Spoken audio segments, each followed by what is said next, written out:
Welcome in, everybody. Happy Wednesday, March 18th.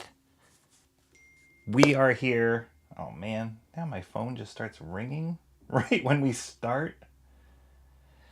How are you guys doing? Welcome. My name is Rocky Ballesteros. This is My Wednesday Comics. And I'm so glad to be streaming with you guys today to go over the books that I picked up from my local comic book stores and also talk about some other comic related things that I happened to get this week, specifically over the weekend. And I actually didn't stream a My Wednesday Comics show last week because I have limited time these days just based on everything else that's going on in life. But also because I streamed on, I think it was a Tuesday. Correct me if I'm wrong.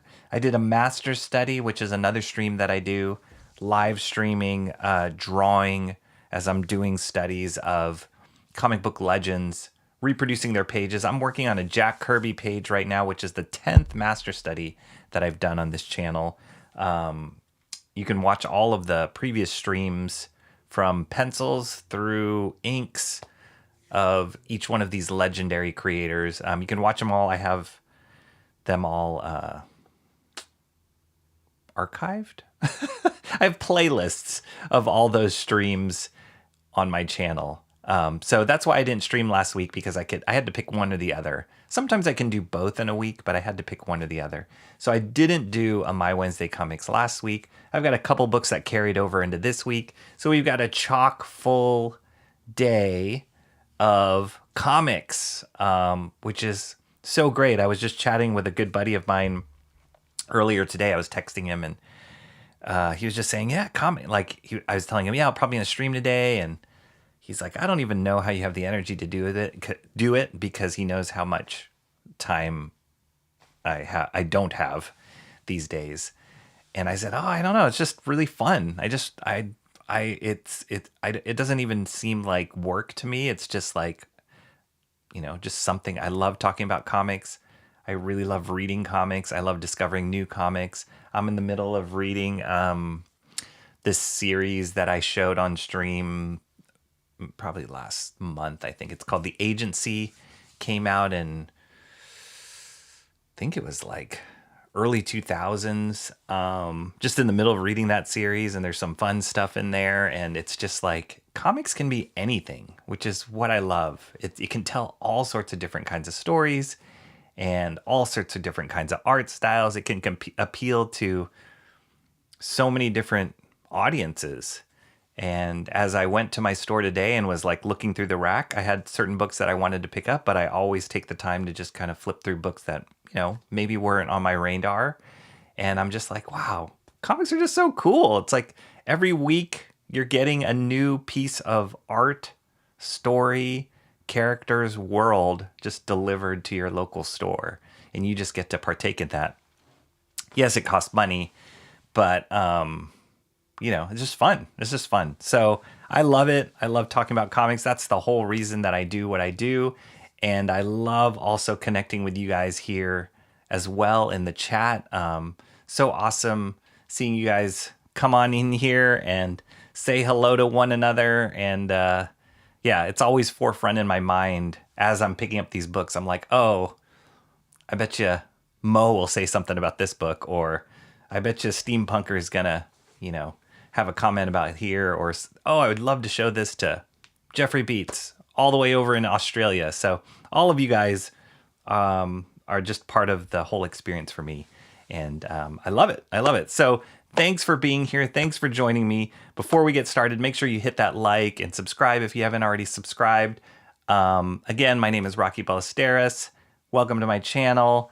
And let's see who's here in the chat. We're going to start shooting the fat, which is the segment of my stream that I like to just catch up with you guys. And it usually takes anywhere from 30 minutes to an hour. So buckle up, but it's really fun. And this is another, well, I'll start catching up with you guys first. I'll say hello to everybody first, and then I'll throw the curveball of something I'm sharing with you guys on stream. I mean, it's not, I'm not really sharing. I mean, It's just an experience. Mark's Music Obsession, first in chat. Channel member. I just looked at your icon, Mark's Music Obsession, which it doesn't show up here on Ecamm, but it does on the YouTube chat. 6 months a member of my channel. Even longer than that. I know you've been here just as a subscriber, but 6-month member of YouTube here. Mark's Music Obsession. Awesome. Awesome.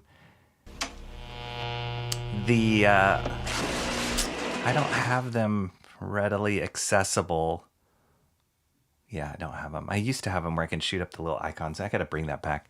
But if you are become a member of my channel, I always get that confused. Subscriber or member? Subscriber is just like hit subscribe and then you get the notifications, or maybe you don't even get the notifications, but you're supposed to get the notifications of my channel. But of a member, that's like plunking down the grand total of $199 a month, and you get the silly little emojis you can play around with that are only accessible to members. But you also get the badge, and that's what I was looking at in the chat. Based on how long you've been a member, you get a different kind of badge, and those badges are based off of the master studies that I've done. So 1 month badge is based off of a Michael Golden master study page that I reproduced. If you get 2 months, it's based off of a Frank Miller Elektra/Daredevil page that I did. 6 months, that's where I see Mark's Music Obsession, and I think Cranberry Langers I saw too, have a 6-month badge, and that's with the Logan face. That's from a John Byrne page, which I did, which is awesome. That's a really cool icon. And then 1 year is the Mobius badge. That one will be really cool when you guys hit 1 year. So anyway, I appreciate you guys doing that and supporting me in that way. Really awesome. And it's just fun to kind of see those badges like change as the longer that people have been part of the stream. Mr. Monkey Boy 1969, what is up, Mr. Monkey Boy? How do you say monkey in French? I think in the flurry of saying hello to everybody, I might have missed saying hello to you in the chat, but good seeing you, sir. There he is, Jeffrey Beats. Bogan, 50% Bogan, 100% Bogan. Jeffrey Beats, all the way from Australia. G'day, legends. Cranberry Landers, I just saw that. The way that this notification says becomes a member, but I think it's just because you are a member. You can put that little message. 6 months of membership. There it is. Yes, hello, Rocky. What's up, Cranberry Landers? This is a cranberry, full of power. Awesome seeing you here, as always, Cranberry Landers, one of the OGs. Really great seeing you here. Timmy Mello is here in the house. Timmy Mello. And the Guardians are headed to October. Hail, chat. I'll be listening in the background as I finish a few errands. Nice. Timmy Mello, did you catch the World Baseball? What was it called? World Baseball League? World Baseball Championship? That's what it is. I think WBC. I actually didn't watch it. I saw little highlights here and there, which were fun, but I didn't watch the whole thing. But I believe USA took silver in that. I think we lost to Venezuela. Cranberry Langers, you are just all over in the chat, dude. Just gifted some memberships here. You gifted me a membership. How does that work? How does that really work that way? Spaceman received a membership. Cranberry Landers generously dropping memberships in the chat. That is awesome. Mighty Geek Studios got a membership. All right, at least we can recognize some of the people. Mobig's desperately trying to get one. Anyway, because Cranberry Landers has been gifting... What in the blazes, Cranberry Landers? Because Cranberry Landers is gifting these memberships, we gotta drop. Okay, let's see. Oh, I'm seeing it here. Amanda B got a membership. Sorry, the chat is like behind. Spaceman and Mighty Geek Studios. Melbourne. All right. Oh my gosh, Cranberry, you are being so generous right now. Catcom Crypto Art. Mo Biggs. He's trying, man. He's trying. Okay, let me drop the Kiwi first before I get lost. This is for you, Cranberry Langers. Thank you so much for gifting those memberships. You are a boss.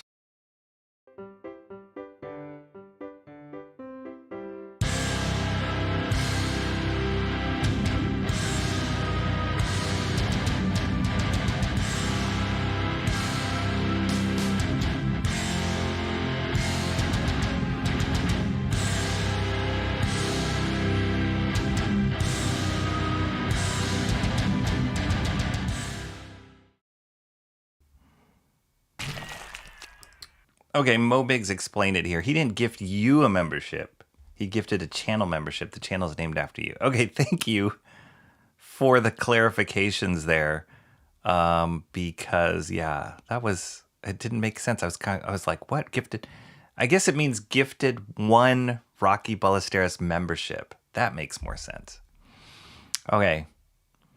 Thank you so much for your generosity, Cranberry Langers. That is awesome. Mo Biggs in the chat. What's up, Mo Biggs? Where are you? Oh, here you go. Better known as Mo, Big wasn't always the confident voice we hear today. We're going to get some comments, I'm sure, from Mo Biggs today. But he keeps it spicy. Keeps it spicy. So fun. Steampunker in the house. How are you doing, Steampunker? The original chat ninja popping in here. And look at this guy. Hey, Sumo Thori. Guess what? Right before I started this stream, I loaded it up. I don't think I debuted this yet. So Sumo Thori, you are here right now.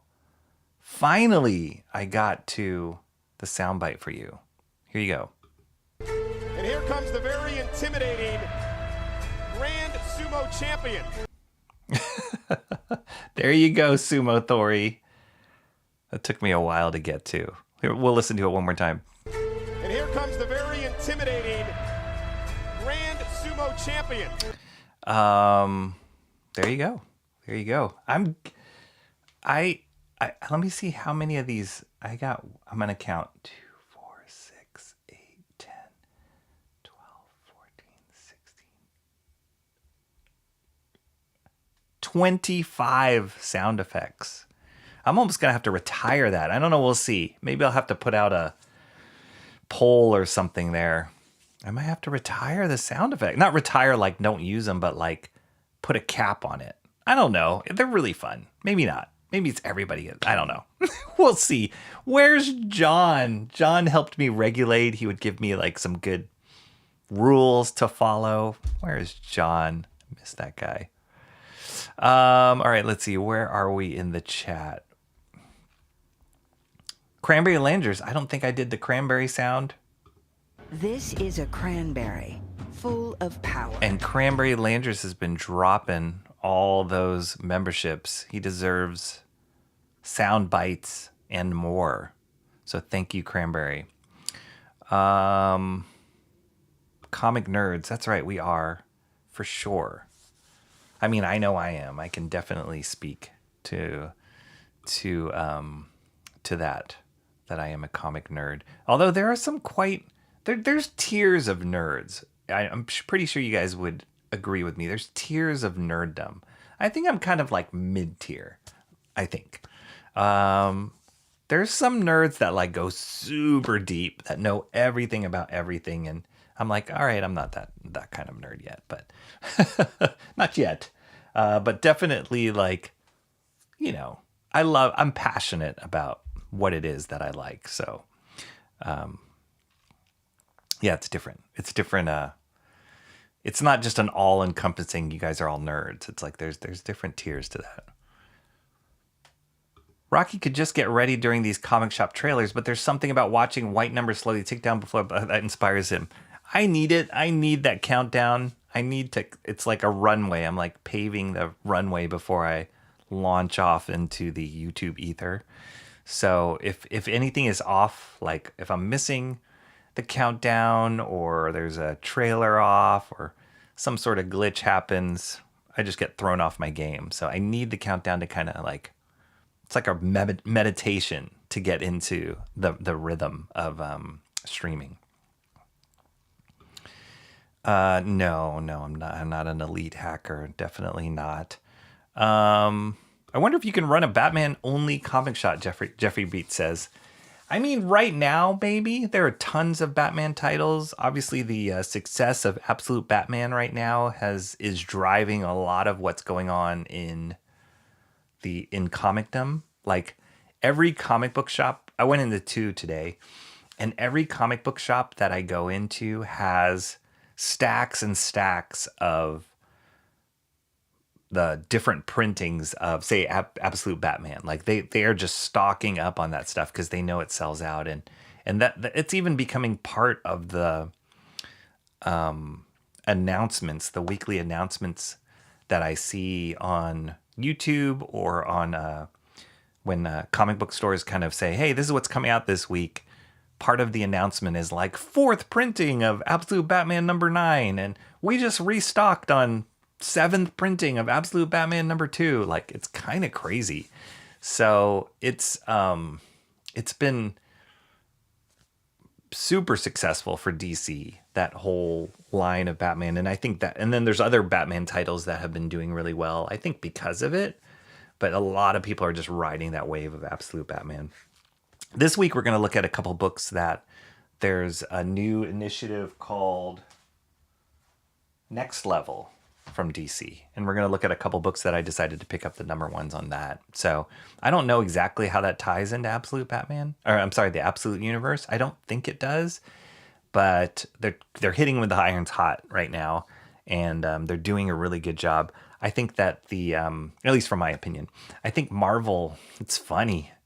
I'm such a Marvel boy. I grew up a Marvel boy, and I look at the rack. There's tons of Marvel titles, new titles coming out, and revamps of this and that, and I'm just like not interested in 98% of them. I'm looking at DC and I'm looking at the indie books and like Image Books,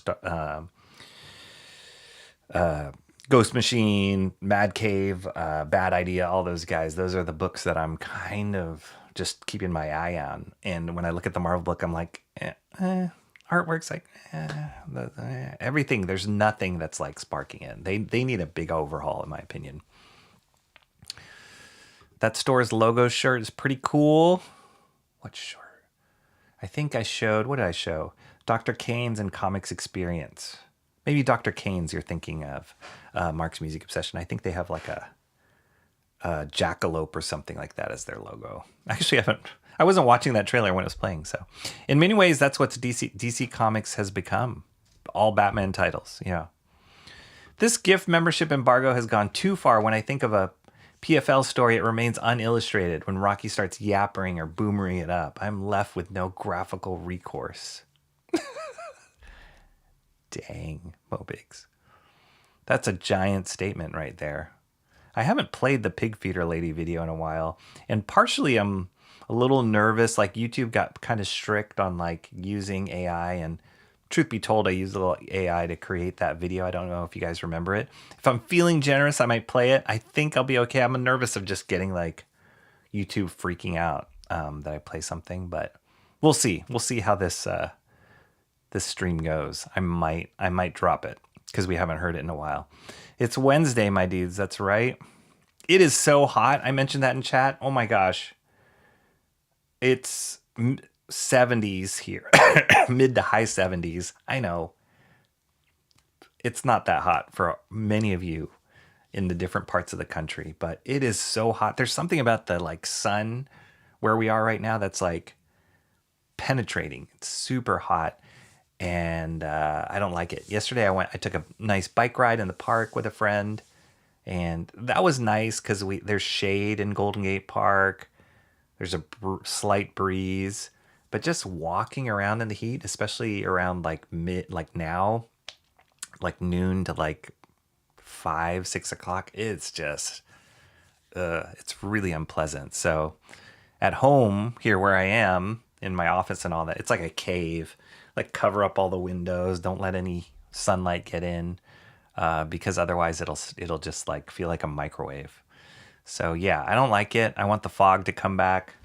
I want the like low 60s, high 50s to come back. I do like the sun, but it's too much. It's really too much. Hashtags justice for Mo. Hashtags justice for me. Did Emo Trash come in here? There she is. What's up, Emo Trash? How are you doing? I feel like you're busy, Emo Trash. Like, I feel like maybe school is really keeping you occupied. You seem busy. Maybe I gotta stream late. I wish I could stream late. I just don't have the space to stream late. But maybe those are the witching hours for Emo Trash. I hear John is boycotting the show in protest. Probably. What's your name? What's your name? He goes, what's your name? He goes, John. I miss that guy. Rocky doesn't have enough energy to complete his work and stream, yet has never once considered smoking crack. Does that give extra energy? All right, I'll tell you what is going to give me extra energy. This is the special little added curveball I was going to do. So I went to eat lunch. I grabbed a quick lunch at like a small restaurant here called Ono Hawaiian Barbecue. Maybe some of you guys have it. It's a chain, so maybe some of you guys have it in your neighborhood. But it's good. You know, they serve like Hawaiian food, usually with rice, macaroni salad, and all that. But there was something they advertised that I was gonna like. Oh, okay, I'll try that. It's the hula guava pie. So I was always it looks like a Pop-Tart. It's kind of I don't know what you. I've always been a big fan of the old school fried pie or baked pie from McDonald's. You guys remember that? Oh, I love those pies. And so maybe something about like a pocket pie. You know, this is not actually a definition of a pie, so I have no idea why they call it a pie. But it just reminded me of McDonald's, and I'm like, okay, I'll try that. I'll try your little guava Pop-Tart. So we'll see. That's what I'm going to eat as a snack on stream. This could be bad. It's actually a lot bigger than I thought it was going to be. Look at this. Total Pop-Tart. But I'm actually not the biggest fan of guava. But we'll see.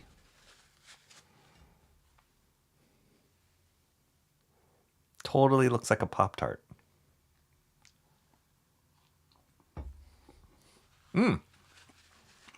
Definite guava taste.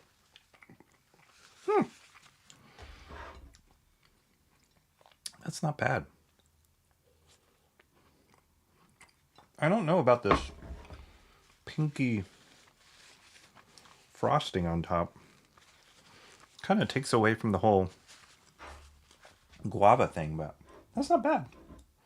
I asked the lady at Ono, I'm like, do you guys heat these up? And she's like, oh, no. I'm like, oh, okay.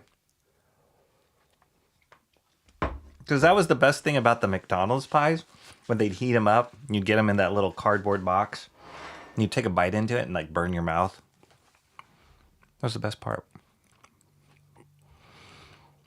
Like the Rising Phoenix, John will rise again in chat. I hope you're right, Timmy Mello. That guy is missed. I can stand there and stare at a rack for hours. So tell me this, Sumathori. Do you ever feel guilty if you like spend hours in a comic book store and then you only like buy one book, like a $1 book, or maybe don't even buy anything? I totally feel, I get this guilt the longer I stand there and just browse in the store. Especially it gets really uncomfortable when you're like the only person in there. So oftentimes it's like you'll walk in and maybe there's like 2 or 3 or maybe 5 other people in there. And some people are more talkative than others.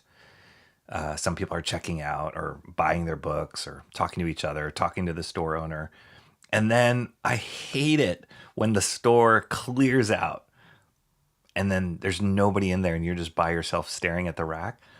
And it's even worse when I know there's nothing in here that I want to buy. So then I start going on this hunt for like, geez, I feel bad. Like just being in here and like, oh, geez, it's already been an hour and a half and I don't know if I'm going to get anything. So I'll desperately try and look for like back issues or something just so I can like be like, oh, here, I'm buying this $2 back issue because I feel really bad. I mean, I know I shouldn't, but I do. So sometimes strategically I'll be like, oh, okay, that person's leaving.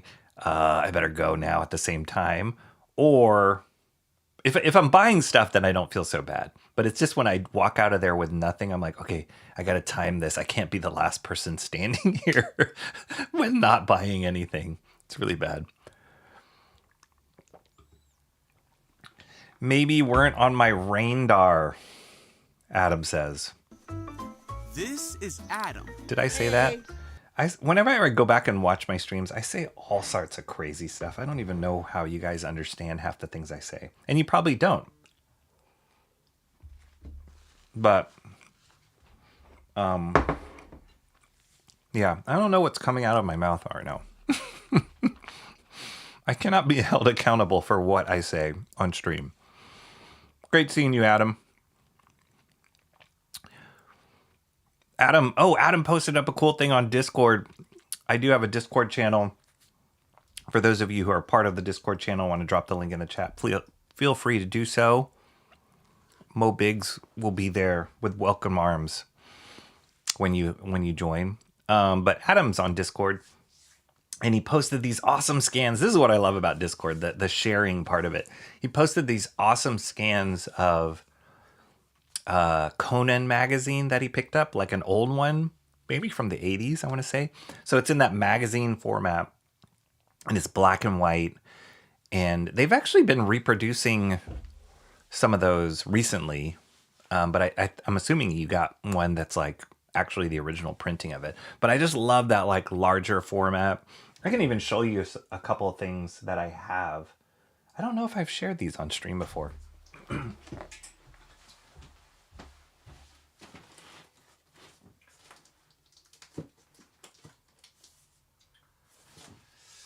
This.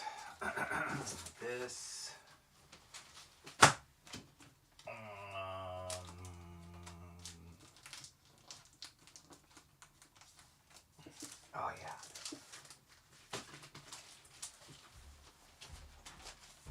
Yeah, I don't know if I've shared these on stream before. But if you're still there, Adam, it's like this magazine size. So this is like the NAM. They had a NAM magazine. So it came out as a comic, and it was colored, drawn by Michael Golden. Awesome, amazing work. But then they came out with this Marvel magazine format, which is similar to that Conan book that you had. And the magazine format is bigger than a regular comic. But then it's printed in black and white on this like more newsprinty kind of paper. And I love it because you can see the artwork bigger, and also I love seeing Michael Golden's work in black and white. So yeah, they were reproduced,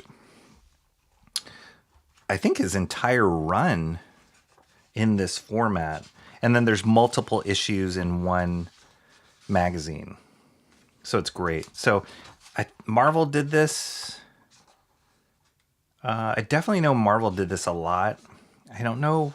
I think DC did. It was just the thing to do. It was like the 80s when this was kind of a popular way of producing it. And then I know in the UK, they released a lot of comics in that format too. I don't know if it was like a newsstand thing. There has to be a reasoning behind it, but it's just a cool format. So here's, this is, just grab a book. Like this is the regular size of comic book here, and then this is the magazine format, so a little larger there, which is awesome.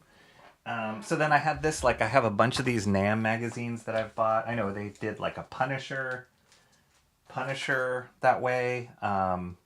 This is like another Michael Golden thing. This is like a Howard the Duck magazine that I got. Again, printed this black and white format. It's just fun. They did a lot of like horror comics this way too in this format. It must have been a newsstand distribution thing. Probably was cheaper to produce too. I don't know. And then just recently, yeah, I love it. I love it. There's like subtlety in the gray tone here too. And just the paper quality. It's just fun. It's a cool format. It's really one to consider if you produce books. There's a Gene Colan Dracula. That's awesome. If you produce books, like, it just makes you think about format, size, paper quality, black and white versus color, all that. Like the way it feels in your hand, it makes a difference, and it makes the reading experience different too. So this was a Howard Duck magazine that I have. And then just recently, one of the comic campaigns that I backed was a Mark Miller campaign called Psychic Sam. I unboxed that on stream months ago. And one of the extras that he included in the perks was a magazine style printing of the book. So he totally just followed that format because he loved this format too. And so it's the whole story drawn by John Romita Jr., but printed in this magazine format on this similar kind of paper in black and white. It's great. Really fun. And it just has a totally different feel than reading the graphic novel or reading a comic book. So super fun. And it was just awesome that Adam shared that on Discord. It was really cool to see. I think it was like John Buscema, he said, was one of the artists on there. Ernie Chan, maybe. So yeah, super cool. Cranberry Lange is still not here. DWJ makes him think of me. Yeah, Adam's got that DWJ plugin. And recently, I think it was Jeffrey Beats on Discord was saying that DWJ is slotted to be working on a Wolverine book. I think if Marvel wants an attempt to like capture some of the market back, do that. Put DWJ on something and give him creative reign. He's one of those creators right now that he pulls in a big audience. It's like him, Nick Dragotta, Robert Kirkman, those guys. They've got this like built-in audience that comes anytime, whatever they do, you know. As you can see, Michelle, Mark is a man who takes his commitment seriously. Wait, did Michelle step in here? Did I miss that? Hopefully I didn't miss Michelle. I didn't see it. Steampunker would most certainly have a comment about whether if you think I would have a comment on. She'll be here in about 15, so maybe she's already here. Mighty Geek Studios is here. How are you doing, Mighty Geek Studios? I think you just got a gift membership from Cranberry today, so what is up? Things are looking great for Mighty Geek Studios. It says another commenter made in the last stream, real fans don't need any stinking notifications. There you go. That's true. Boom. Mic drop. Steampunker. She knows. She said she never gets any notifications, and yet half the time she's the first one here. She knows what she's talking about. No Boganish today? Wait. 10% bogan, 50% bogan, 100% bogan. Did I not drop that earlier? Man, I'm off my mark today. Zaid Comics is in the house. What's up, Zaid Comics? How are you doing? Zaid is in the middle of Man with No Strings campaign. I think the pre-launch that just launched on Bancroft's channel. So check it out. Phil's putting out some great independent content, comics, and love that he pops in here and joins in the chat. Awesome seeing you. I don't think I've ever seen Amanda in this chat, but she would fit in. I think Amanda came in maybe over a year ago on John's recommendation. Now We don't have John. To bring her in. Zaid Comics is at the gym. Nice. Well done. I hate gyms. I don't like gyms at all. I used to go to the gym a lot when I was younger. Yeah, I don't like gyms. I like to be outside, biking, walking, running, just doing something with other people outside, active. I don't like just gym culture just doesn't vibe with me. Like the smells of gyms, and I mean, it's okay, but yeah, it's just not a pleasant experience for me. But good on you, Zaid Comics. There it is, Mighty Geek Studios Gifts membership.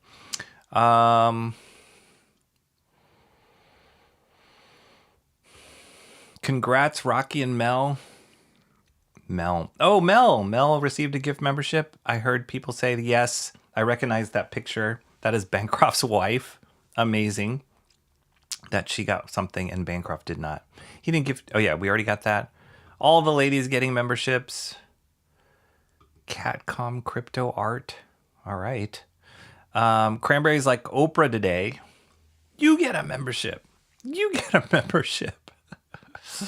Yeah. So generous today. Thank you, Cranberry. Surprisingly, I didn't watch much of the actual WBC games, but followed the scores. Venezuela won it all. Yes. I mean, I heard the controversy that U.S. didn't know that the stakes, before they got to the finals, like they lost a game and it seemed like they weren't really prepared for it or didn't realize that that was an important game. And they thought they had already like clinched their position in the playoffs. So they seemed a little discombobulated already. And then also with the WBC, a lot of the star players don't play in that because they don't want to get injured, leading up to the preseason or the start of the new season. So you don't often, at least for American players, I don't think you often get the best of the best. I don't know. That's just my observation. Yes, thank you, Mo Biggs. Add a new emoji, Rocky. You should be able to at this point. That's a good question. Can I? Let me check. As you gain more members, you can upload and share. Can I? Oh, I can. Oh. Okay. So we'll have to let me know, you guys in the chat. What should the new emoji be? We haven't had any like meme-worthy moments recently necessarily. Or emoji-worthy moments that aren't already covered in the emojis I have. I'll have to think about that. But yeah, if you guys have any ideas, drop it in the chat of what a new emoji should be. Because it looks like, as Mark astutely mentioned, it looks like I have room for another one. Which is awesome. How many kiwis is that? Like 6? We can give another one. Cranberry was so generous. We can be generous with our kiwi. Here we go.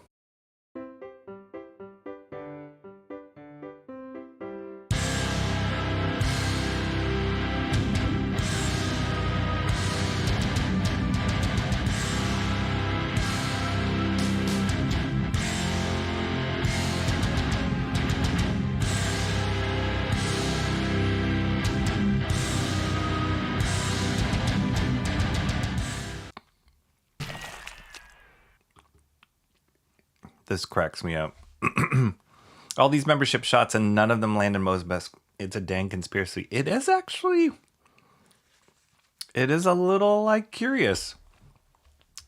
I mean, it's been a few months. We've been shooting out these free memberships. I would drop 5 more if I can, but I just checked and I had already used up my 10 free ones out of March. So I'll have to wait for April. But it is interesting it doesn't show up. And Mo Big says this, Rocky and Bancroft are blocking my memberships like the Strait of Hormuz. That is too good. At least someone here got one. That's right.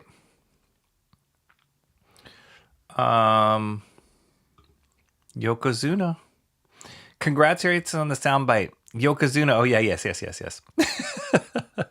You're welcome, Sumo Thoria. I am so sorry that took so long to work on. I've promised you that for a long time. But glad to finally get that one done. Still kept at bay by dwindling internet and anonymity. Yeah. Well, you could limit sound bites to only moderators, but that's everybody. See, that's kind of the problem that we ran into. Only OGs and long-term members should get a sound effect. See, we're getting to that point, Mark's Music Obsession. There's a little bit of like a stake in the game now. Like people are like, well, just everybody shouldn't get a sound effect. So I'm kind of with you, Mark's Music Obsession. They have been super fun to do, and it just adds a little bit of life to the life of the chat. So yeah, but I mean, when I was looking at this list, and now because I have a little window open with the sound effects listed on it, it actually can't just be a static window. I have to scroll through it. It's so long now. So I was like, maybe I'm getting to that limit where I have to stop, and then so that the ones that have it make it a little bit more special. But we'll see. We'll consider. Tears of Nerds sounds like some of Bully's started band. Tears as in Tiers, not tears. If you make sound effects while reading them out loud, you are a high-tier comic nerd. I guess that's me. Cranberry says I'm mid-tier. You're kind of like, you've got some deep knowledge though, Cranberry. So yeah, I think you're on the border. I think you're borderline high tier. If you are comfortably declaring yourself mid tier, I think you're on the higher end though, because there's some knowledge that you drop that makes me go, okay. I'm lower tier as I'm picky about which comics I like. Yeah, I'm kind of picky too. I think those high tier people are the ones that read everything and know the history about everything, every timeline, every artist and writer, and they know they're dropping dates all the time of like, oh, that was in John Byrne's 1986 run of blah blah blah blah blah. And I know some of that for certain things, like you, Mark, but not for everything. Absolute Psyop. That's a good name for the line. From your perspective, think of all that absolutely wasted paper and ink. Mark's Music Obsession is not a fan either. Absolute disgrace.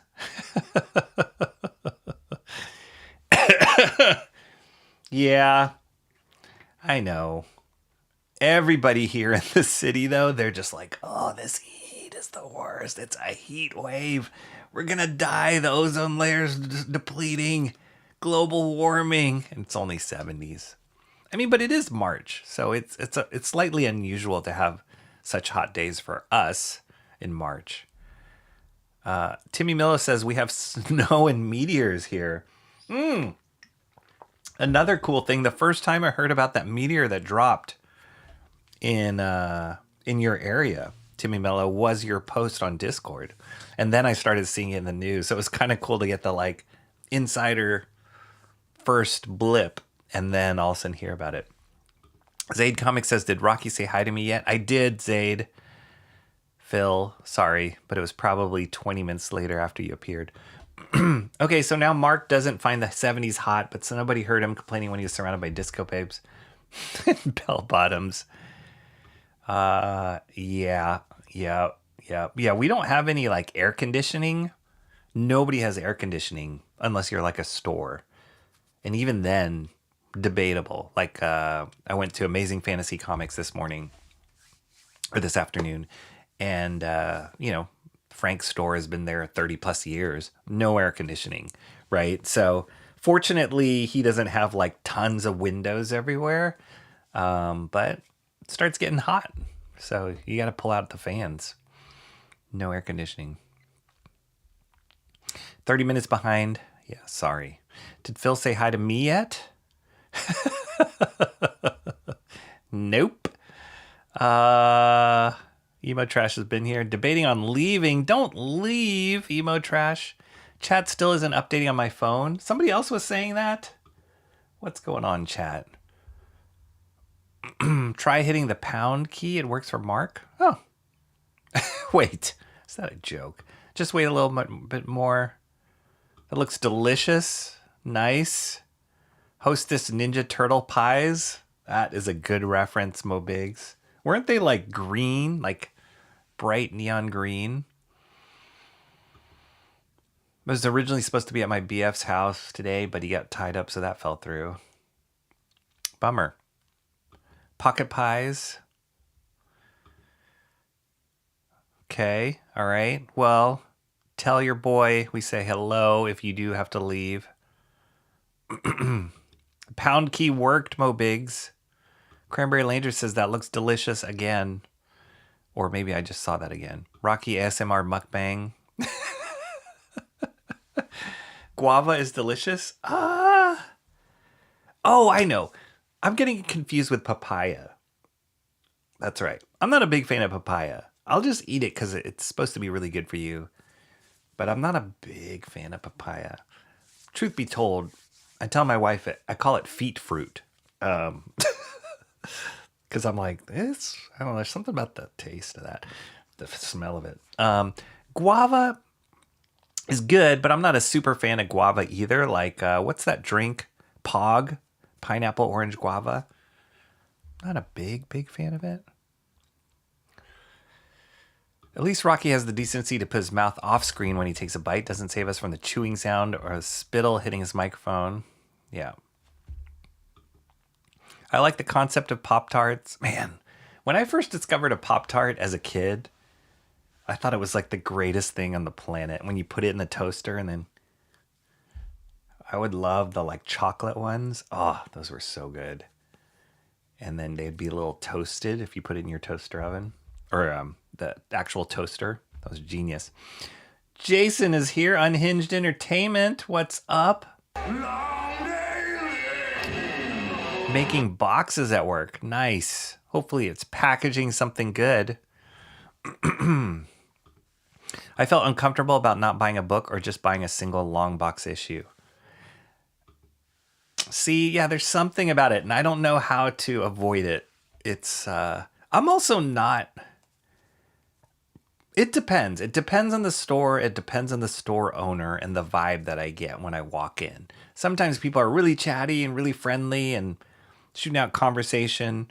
And it's very comfortable. And so I don't mind like being quiet while I'm searching through stuff. I don't mind like walking out, not buying stuff. But sometimes it's like you feel like you're being watched.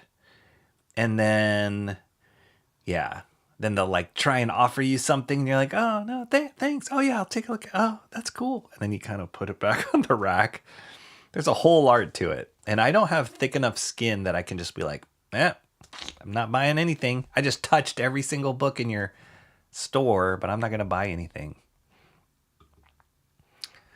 With this level of dedication, Jason will make Box Factory shift lead in no time.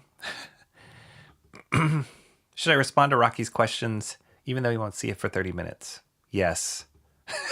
I don't know what's coming out of my mouth right now. Sorry. I don't understand 95% of what you say. Gibberish is coming out of your mouth most of the time. There you go. There you go. Confirmed. Discord. What I love about Discord is those brief moments where I don't have to hear about it. Sorry. I don't understand. Sorry. It is pretty good. This is pretty good. I don't understand when people... I do like watching food recommendations on social media.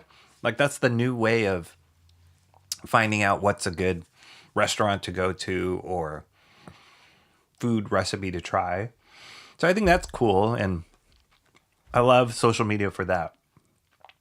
But people that sit there and watch people eat, like this mukbang thing, I don't know. It just was like, gives me the heebie-jeebies a little bit. Of course, I have lime jello, which was made for St. Wow, you guys are lime jelloing it up, Mark's Music Obsession. Every occasion is lime jello occasion for you guys. Getting flashbacks to B-Rose streams. I don't even know what that means. I mean, I've heard the name, but I don't know what those streams are, so... Is that a good flashback? Unhinged, by any chance of the boxes you're making up for purchase?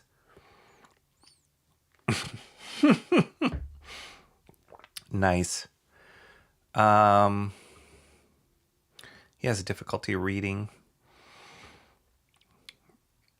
Oh, yes. Jason knows. Jason, Steampunker was asking you a question about your boxes. Just drive it down, take the cool back. Love it. Michelle is here. Hello, Michelle. Great seeing you here. Thanks for joining in. The art looks good. I get missing the pages.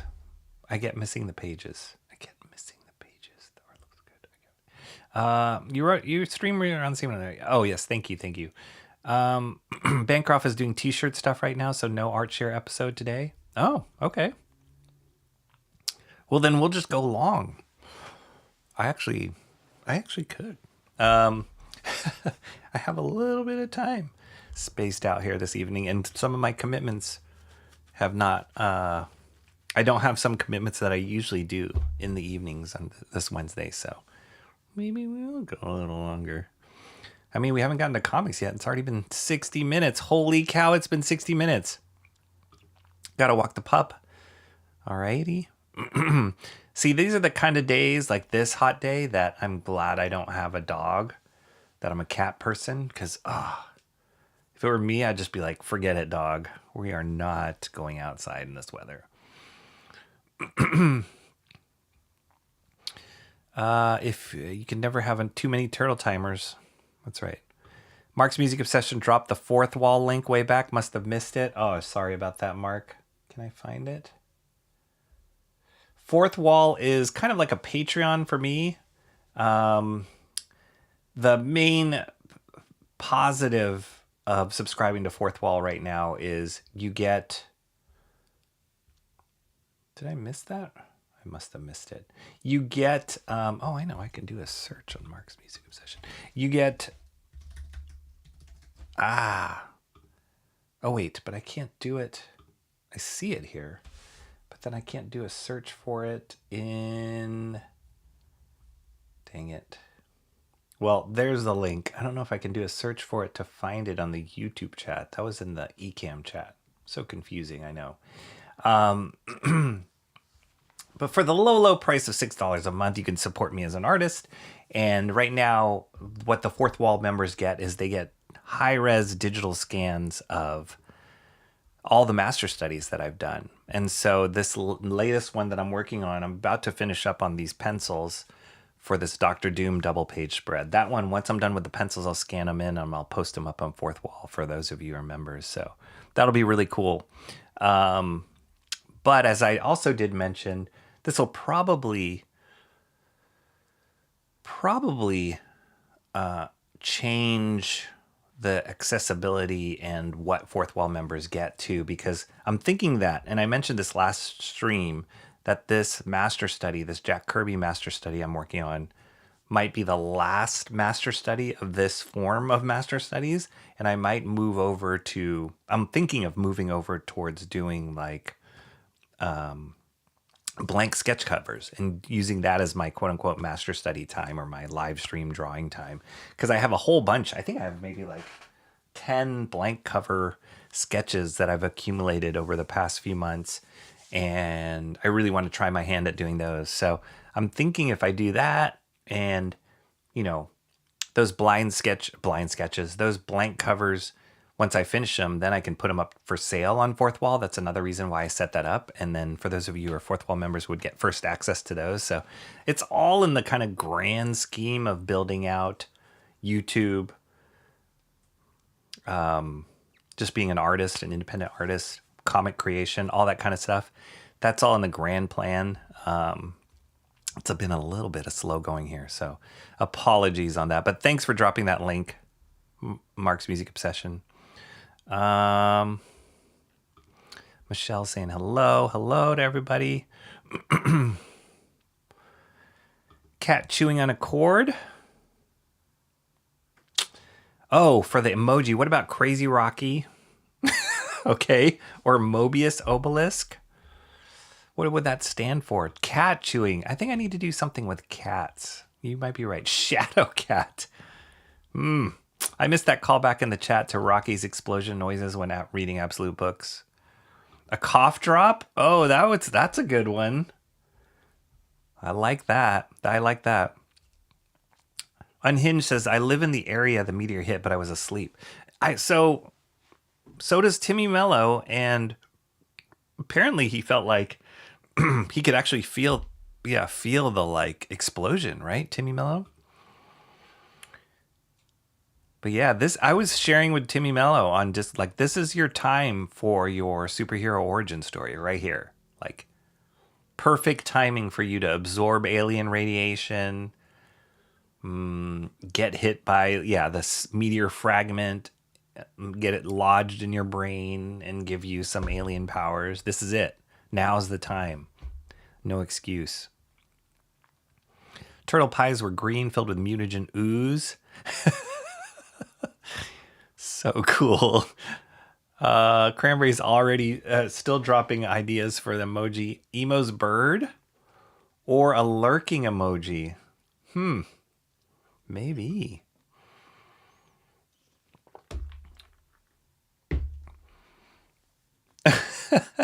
Didn't feel like hearing it from my mom about it being this late. It's only 7 p.m. Parents are going to parent, Emo. Guava isn't that bad, Timmy Mello says.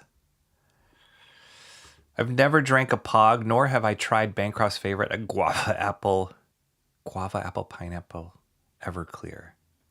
Keep. Okay. Pog is okay. Yeah, I think it's too sweet. Too many flavor, like too many strong flavors. Pineapple is very strong flavor. Guava is pretty distinct and strong, and orange juice, as flavors go, is very recognizable. So to throw those all together, it's a little bit too much.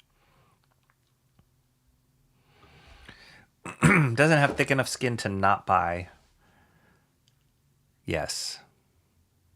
I did do an interview for Emo Trash. I don't think any money will get that Bancroft Chuck is probably for the best. Yeah, I missed it. I'm sure I would like Pog, but all that sugar, yeah, it's too sweet. I'm pretty sure people can buy the boxes on my Works wetsuits, but I don't think you want them. On your Works website, maybe. Or wetsuits, but I don't think you want them.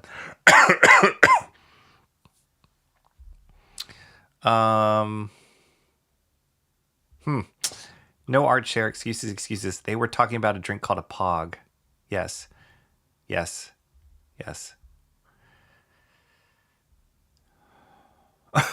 Passion fruit, not pineapple. See, there's another one. Maybe that's it. I've had it with pineapple though. So maybe people mistakenly made a Pog with pineapple. Passion fruit. Like, what is passion fruit? What's the flavor of passion fruit? I don't know.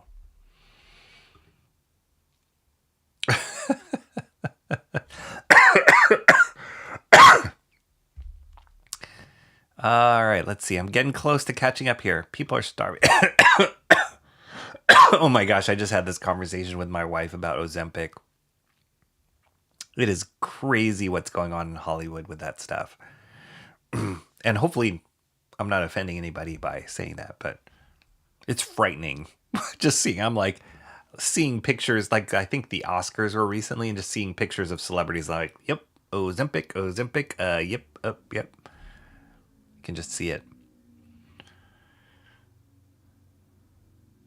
Crack is a better and healthier way to lose weight. Maybe I should try Ozempic. Lurking emoji isn't a bad idea, says the chat ninja. There is a no ninja emoji. Pretty much. Yeah, I would pretty much do that. I think Ohio's already ground zero meta phenomenon containment zone. That sounds cool. Meta Ground Zero Meta Phenomenon Containment Zone. The cover is us thinking it's actually a state. Adding superpowers to us so high-ends is overkill to natural order. Nice. Passion fruit is also decent. So do you just eat passion fruit? Do you think, really? Does anybody just like, oh, look, there's a passion fruit on sale at the grocery. I'm going to get one and peel it when I get home. I'm so excited to eat this passion fruit. I've never heard of that. Never, ever, ever. It always looks, it's like one of those things you see on Google and like, ooh, so exotic. But then I don't see people like busting out their lunch and as a snack they have passion fruit. I've never seen that. I'm hearing meows. I'm blind and making typos. Got Rocky calling me out. I see how that is. I see how that is. Do you, Jason? In smoothies. Yeah, see, it's like an ingredient. But I've never seen people like eat it like a fruit. Do you guys hear my cat? See? I wouldn't be opposed to trying it. I don't know. It doesn't look very edible. They're weird. They look like flowers, kind of. Not like exactly the same thing. Okay, I gotta let my cat in. 1 second. I'll be right back.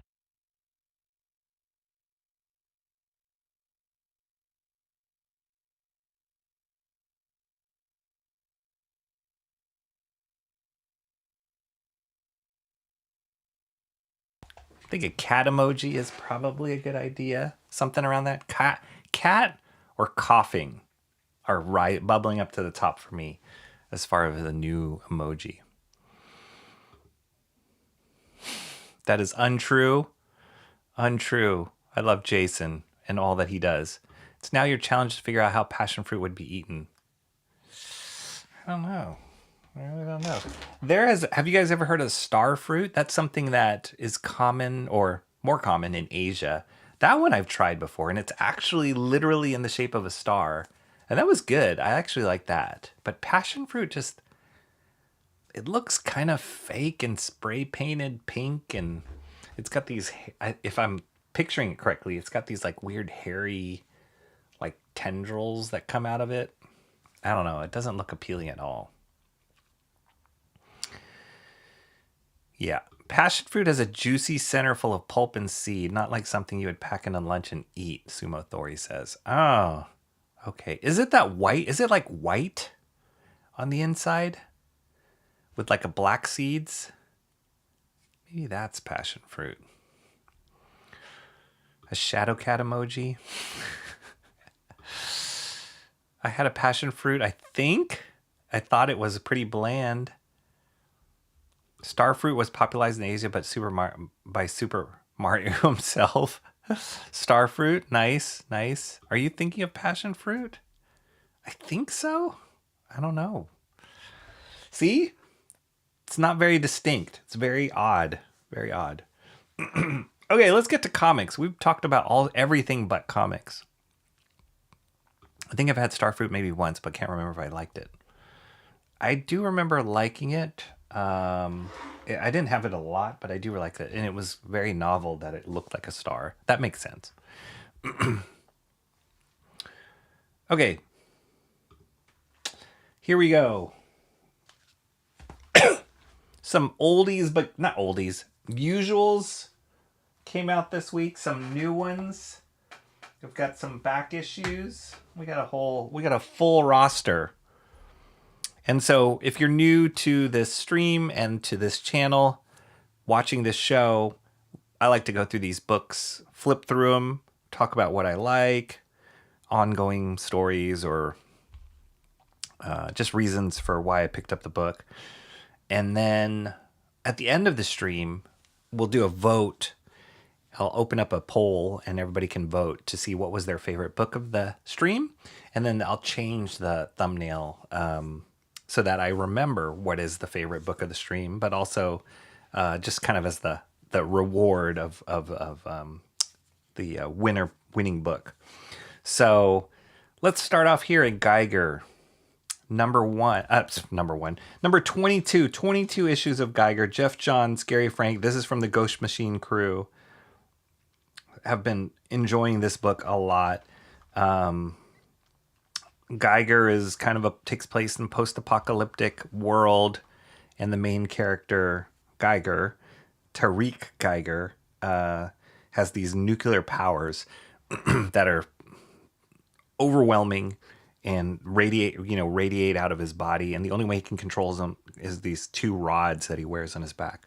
But he's also trying to find peace because they haven't totally told the whole backstory, but basically his family died in some sort of nuclear warfare, which gave him his powers. So he's kind of living with the guilt, with the sadness of losing this family, wandering the post-apocalyptic landscape, and just kind of meeting all these characters on the way there. And it's kind of like Mad Max a little bit, because there's definitely like factions that have grown out of it.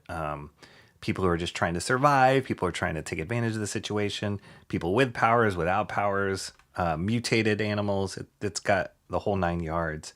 But it's just a really interesting world. And then his character is super compelling as far as just pulling you in as a reader, and just walking in his shoes a little bit. And then he just looks cool when he goes all nuclear, like you can see it there on the cover. It's kind of cool they did these yellows. He's normally like this bright neon green, but when he goes nuclear, you can see his bones like this, and then he's just like wrecking shop. But it's really cool. Gary Frank is the regular artist. They've had some fill-in artists here and there, but he is the regular artist on Geiger, and then he's also one of the, I'll call him, founders of Ghost Machine, which is the label that this is printed under, as is Jeff Johns. Jeff Johns is a phenomenal writer, great characters, great plots, just great world building, and he does it so well and on a consistent basis. I love it. One of the things that was it Timmy Mel? No. Jeffrey Beats shared on Discord recently was an interview with Brian Michael Bendis, and he was just asking the group, like, "Hey, you guys like his writing? What do you think about him as a writer?" Yada yada. And I was just trying to think, like, Brian Michael Bendis, his main thing is like the Ultimates line. Miles Morales, that character. I'm not a huge fan of Brian Michael Bendis, like, as a writer. There wasn't any story that really stuck out to me that I was like, oh yeah, Brian Michael Bendis. But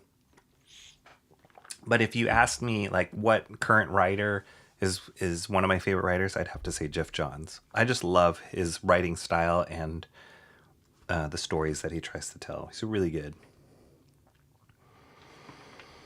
Great color work here. Brad Anderson. It's funny.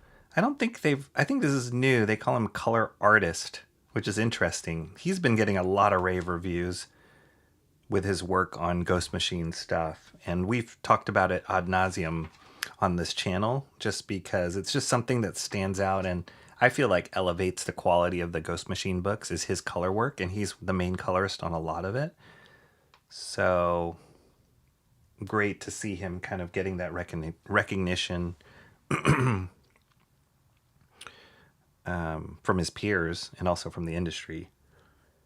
This is cool, really cool kind of color combinations here. Blue and orange, complementary colors. But look at how he's using that like cool blue tone on the shadows and this orange, this like burnt orange. You can just feel the temperature of the scene. It's really cool. The mood of the scene.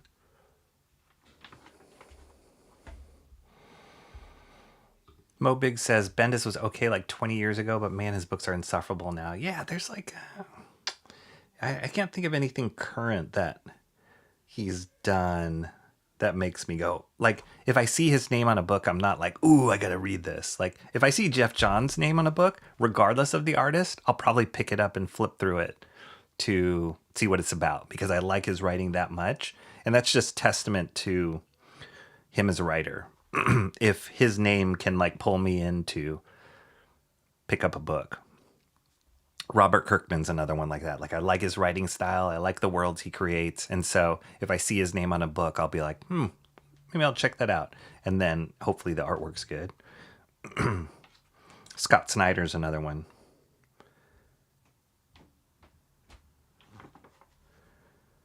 Beautiful colors. Man, I would love to see Brad Anderson on Skinbreaker. I just wish that had a better color. So one of the things that I saw announced recently, if you have watched this stream before, you'll know that we've talked about Skinbreaker and the colorist on Skinbreaker and how I feel like it's hurt that book, in my opinion, just the artwork in that book. Because the artist, David Finch, is incredible. One of the greatest out there right now. Beautiful line work. And he's putting in a lot of just art muscle into Skinbreaker. And the colors are just really garish. They don't work for me. One thing that they did announce recently is, I guess when the series is done, which is soon, they're releasing a black and white version of the whole series as like a graphic novel. So I'm so excited about that because I think I'm going to enjoy that a lot more. It's really smart of them to do that because I know I'm not the only one who's had issues with the colors. But you can just see here, man, if you had somebody like Brad Anderson on Skinbreaker, it would be a whole different book. This is great color work here. I'm not even looking at like the line work of what Gary Frank did. And he's a phenomenal artist, but I'm looking at the colors in this and it's just like telling me a story. Beautiful. This is the Northerner. He showed up in, I think so. He showed up in Redcoat. I think this is him. It's cool. They're like crossing over different books. Yeah, this is definitely the Northerner. Some great expressions here from Gary Frank.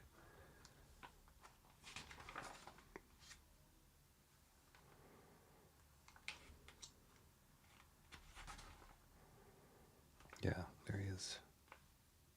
Oh, dang. Whoa, dang. I haven't even flipped through this.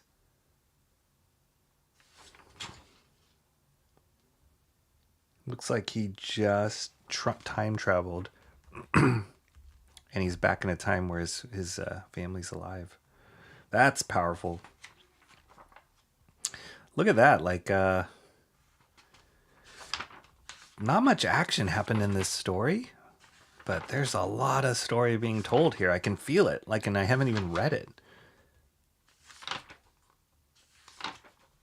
This is great. This is like a great example of how your colorist has such a key role in your book. Can have such a key role in your book. It's a beautiful example of great color work. Love it. And you know, there's not even like the flash and pizzazz of an action moment or like superpowers or anything. It's just people hanging out in an abandoned mall, talking to each other, reminiscing, and it's great. It's funny because this book has been ongoing, so we're 22 issues in. Redcoat is very similar to this for me. It's like it's been consistently coming out, and the artwork and the story has been great. It makes me go like, oh, do I have to keep picking this up every week? Because you know it's $4 every couple months or so. So like, you know, it's not outrageously expensive, but part of me is like, oh, I could wait until a graphic novel, and you know, do I need to keep picking this up as a monthly book? But I'll tell you, like, just when I think like, oh, maybe I'm at the tipping point of continuing on with this regular book, I'll come to an issue like this and I'll be like, man, that was good. It was really good. And I'm going to keep going because I want to know what happens next. And that is not an easy task. I think my default position with regular books is like, okay, when's the next issue that's going to make me not want to pick it up again? But Geiger, Redcoat, both of those two books in particular have consistently kept me wanting to get the next book. So I'll be honest, when I saw this, I was like, oh, maybe this might be the last one I pick up. But just flipping through this now, I'm like, nope, I got to get the next issue because this is really awesome. So there you go. Geiger 22. Jeff Johns, Gary Frank. This is the first book for today. But great one. This is the first time I flipped through it with you guys. And I'm just super impressed by what I just saw.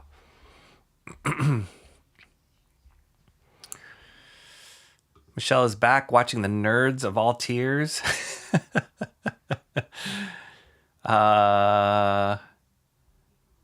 Did Jason sure, now I gotta go. You get to the books. I feel attacked. Sorry about that, Jason. Sorry you have to go right when we get into the comics.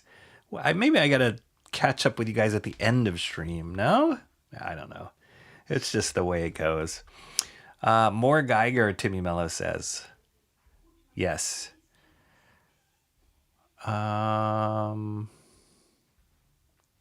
22 issues of Geiger. We haven't even gotten to 10 of Rook Exodus.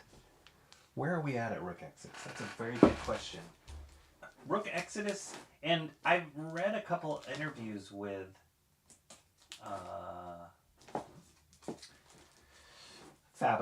Jason Fabik. Yeah, we're only at 9 right now. And he said that it's one of the hardest things he's ever drawn. And he's just putting in a lot of detail. So yeah, it is going a little slower. Jeff Johns is also the writer on Rook Exodus. I didn't put Rook Exodus in the category of Geiger or Redcoat as far as like convincing me to keep picking it up every issue, because that genre, those characters, that artwork, like for sure I'm going to pick it up. Like it's like a given for me. So I don't have to be convinced. With Rook Exodus, with Geiger and Redcoat, it's like, I could see me hitting a stopping point at a certain point, but I haven't yet. It's really sad. I mean, it's really awesome, but it's also really sad for my wallet.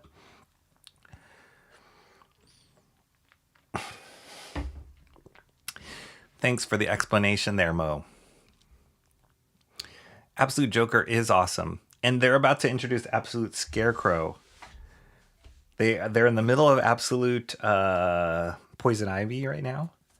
But they're going to introduce Absolute Scarecrow. I've seen a lot of images of that, and it's horrific. So I'm super excited for that. Mo Big says Bendis was okay. Like, oh no, I already read that. Bendis is another one of ours to escape the containment state. Is that where did he come from, Ohio? I would also blame whoever is keeping the colors on for the colors in Skinbreaker as well. Yeah. I mean, they must have some relationship with the editor or the artist. They must like them, because otherwise why would they keep them on? Yeah, I don't know. I ask that myself every time I see that book. Great color work here. I'm not even looking at the line work. Jason left. You don't have to keep making fun of him. Quality of mercy is not strained. It droppeth as the gentle rain from heaven upon the place beneath us. Twice blesseth him that gives and him that takes.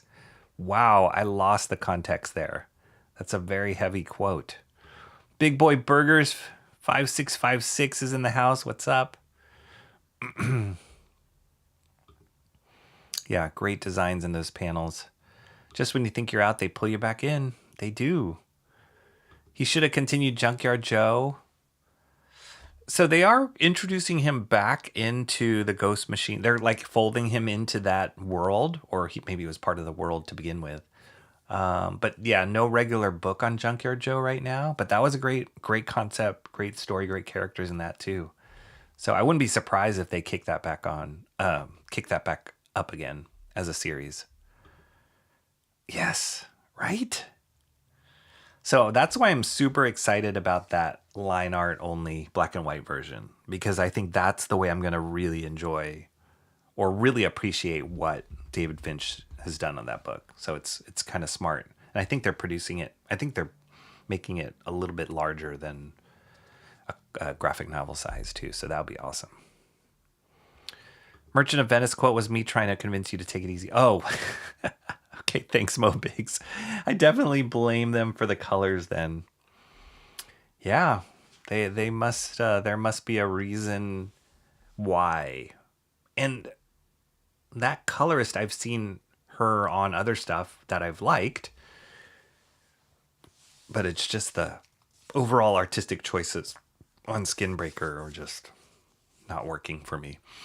Here we go. Book number 2, Invincible Universe's Battle Beast is back. Battle Beast had 6 issues in the first arc. This is by Robert Kirkman. Ryan Ottley is the artist. I really enjoyed that first 6 issues, and I believe you can get that as a compilation graphic novel now. I think they already released that. And so it was great. It was not knowing much of the Invincible universe. Like, I haven't read Invincible. I only read a couple of the comics, and then I watched the first season of the animated show. I didn't know much about it. And when I started reading Battle Beast, I thought maybe this is just going to be like a one-note kind of character. But it was fun. It was a fun book. It was like well written. Again, Robert Kirkman. And the character was cool, and there was just cool battles and stuff like that. So I really enjoyed the first 6 issues. When I heard that they were coming back, I was like, oh, okay, it's the same creative team. And to be honest, oh, wait, is this the same colorist? This might be the same colorist on, I think it is. Yes.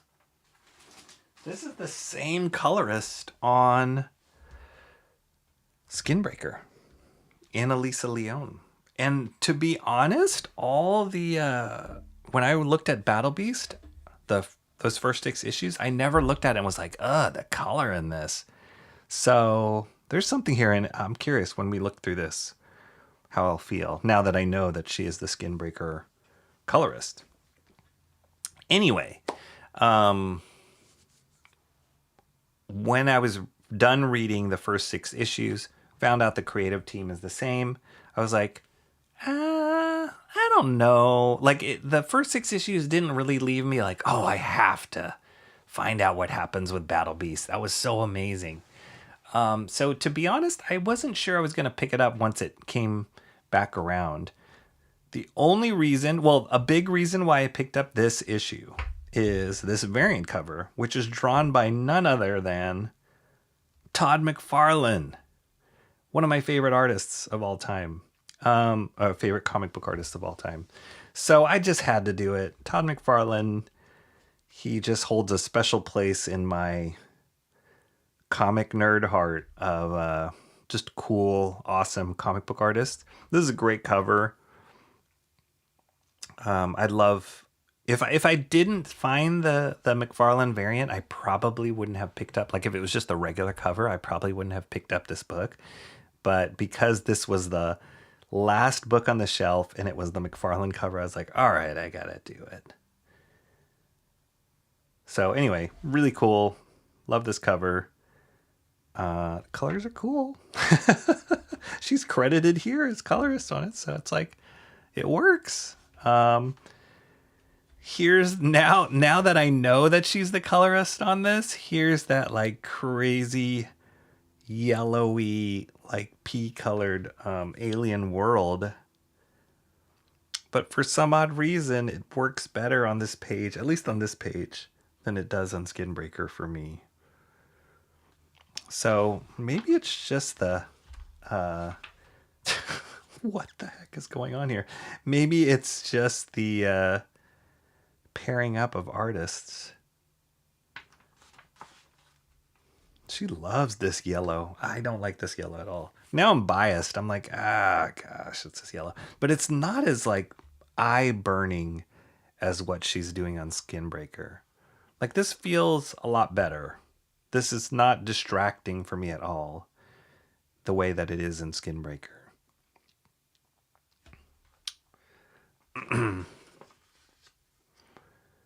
That's cool. Yeah.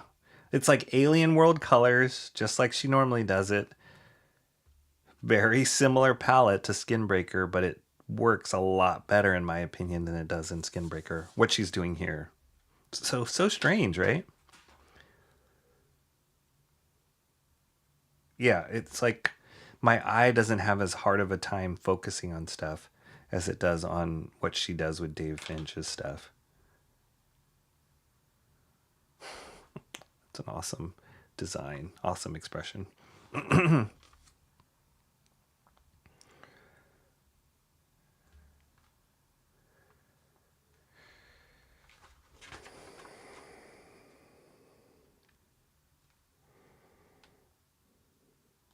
It's cool.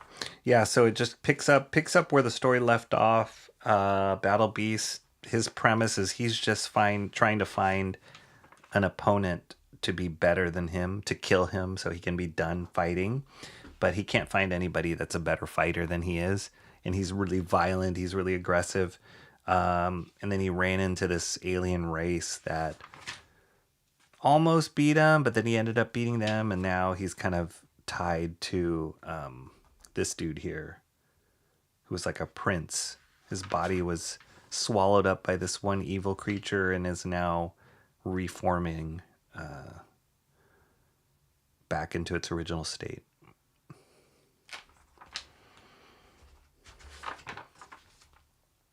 Yeah, the colors work way better on this than they do in Skinbreaker.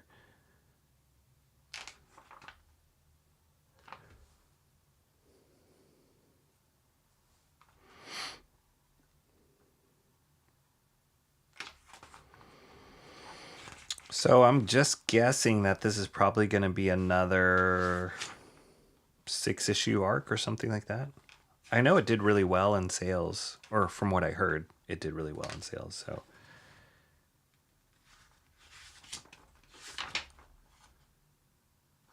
I think this guy was the artist on Oblivion Song, which was another Kirkman story. That's cool. Battle Beast. All right. Yeah. Battle Beast is back. Here's all the different variant covers here. Yeah, this is the original one. If that was the only one on the rack, I wouldn't have picked it up. Oh, black and white of McFarlane would be cool. Cool. Battle Beast number 7. The saga continues.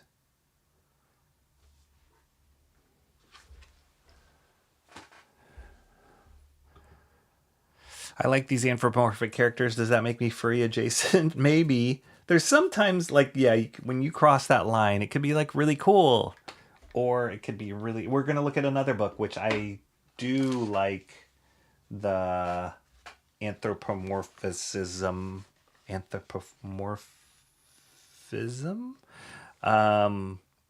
of the characters in it. But then there's some books I'm like, no thanks.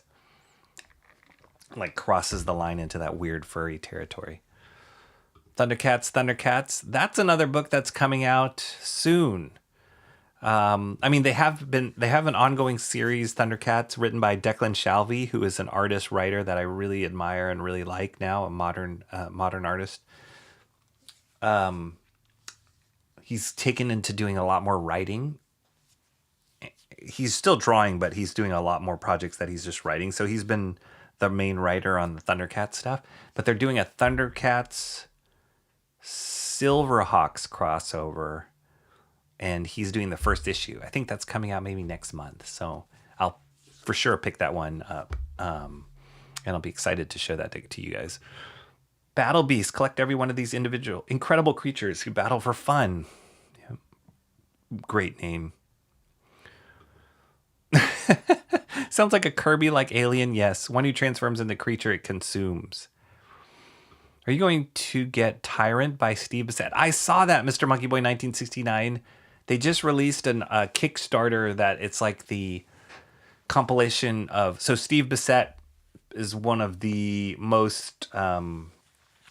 he's known for drawing incredible dinosaurs from a long time ago. I mean, he must be like way old. now, but he did a whole series called Tyrant, and I think it originally was published through Dark Horse. And I just saw a Kickstarter, probably the same one you saw, Mr. Monkey Boy 1969, where they're releasing it like an artist edition of his Tyrant work, which is amazing. Yeah, I don't know. Tyrant never really did. I think it's great. It's well drawn. It never really did it for me as far as just like a story I wanted to read about dinosaurs. So it's just kind of like you're just watching the dinosaurs do their dinosaur thing.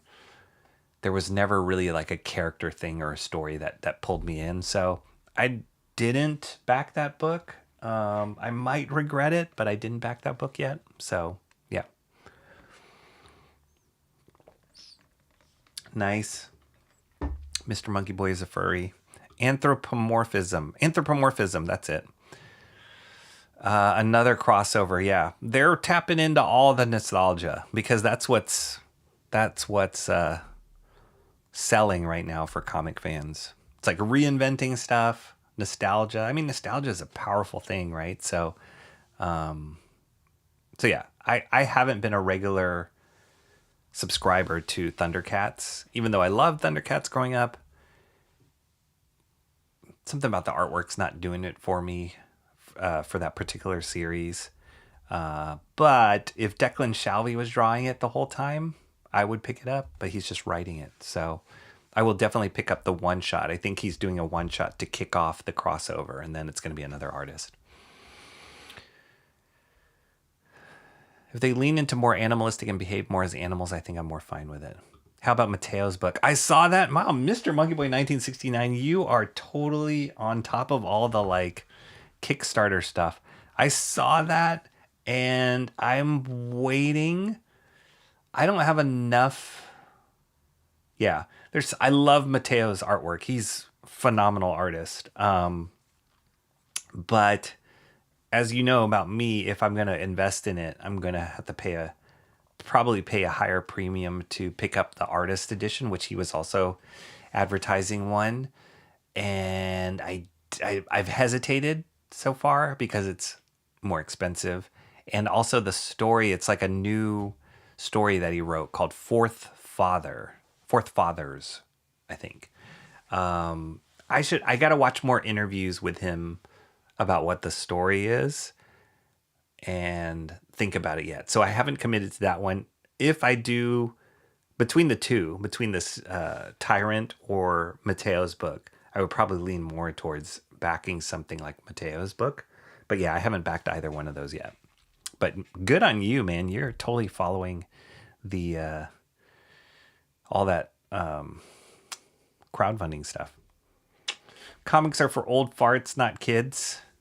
So I heard that is true. However, I heard that those digest books, the like $10 books that they're releasing, are doing pretty good, and it's kind of connecting with kids as the kids that grew up reading manga, and then also the Absolute books. There's just so much hype around it that I've heard some people say that like for younger kids, that is their Batman, right? As opposed to the ones we grew up with. So that's kind of crazy that a reinvention of Batman is some kids in this generation, that is their definition of Batman. It's pretty wild. But yeah, I've heard that one has been bringing kids into stores. There's a lot of hype around it. Fourth Father, about a man who finds a single mother with kids from 3 different dads and thinks, I can change her. There's the pitch right there. They talked about it Monday. Eric Canetti. Yes. Yeah, that guy's a monster. Speaking of Absolute books. Reader's Digest. Oh, yeah. I remember those. My parents used to subscribe to Reader's Digest. Then we'd keep it like in the bathroom, right? In the little basket by the toilet. Okay, here we go. Comic number 3. Right? 3. Exquisite Corpses, number 11. I think there's 13 of these issues, so we're almost at the end, and for sure you can feel it in the story. I have so enjoyed this book. It's funny because There's been a few books that have come out where the art and the tone felt very similar to Exquisite Corpses, but I looked at it on the shelf and I'm like, nah, not for me. So there's something about the like planets aligning or just the different components of this book that have just stuck with me and has been one of my favorite books, ongoing books to read. But when you take each one of those components separately and put it on another book, I'm like, yeah, not really. So I don't know what it is. It's just something about the story they're telling, the characters that are in it, the format, the artwork, that all like totally work for me. And then it's all wrapped in a horror, like suspense thriller, definite horror genre, which again is not my thing, but it just happens to be one of my favorite books. It's wild. There's comics for you. Okay, Exquisite Corpses, written by the foundational, like I'd call them the quarterbacks of this series are James Tynion and Michael Walsh. Tynion on writing, Walsh on art. And then every issue they have like a different pairing up, co-writer, co-artist, if you will. But something about that formula, whatever they're doing behind the scenes and however they're working as a team, it's kept this consistency that has been pretty awesome. And it's cool to see them. I'd be a lot more curious to understand how they divided tasks up to keep that consistency across the board over a bigger team. So here he writes like the corpse crew and all these people. Some of them are writers, some of them are artists. They're part of the collective that have pulled this together. So it's awesome. It's really cool.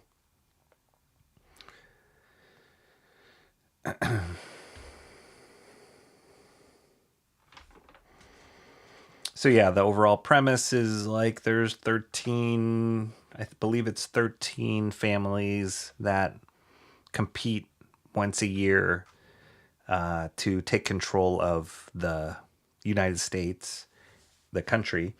And each one of these families are like big influence, high-powered families that work behind the scenes. And so it's this like things are not what you see. Bigger organizations behind the scenes are manipulating reality. And then each one of the families has a serial killer, hires a serial killer to represent their family that go into this competition to battle against one another. Whoever is the winner at the end of the day, that family takes control of the country. And each one of these families have different personalities. They have different agendas. And so it's really cool. You see the battle of the serial killers happening on one level. You see the like politics happening on another level. And then thrown in the middle of that is like this civilian town that the competition is taking place in. And they have no idea what's going on. And they're just dying and they're caught in the crossfire. And some of them now farther into the series, some of the civilians are like figuring out that there's something crazy going on.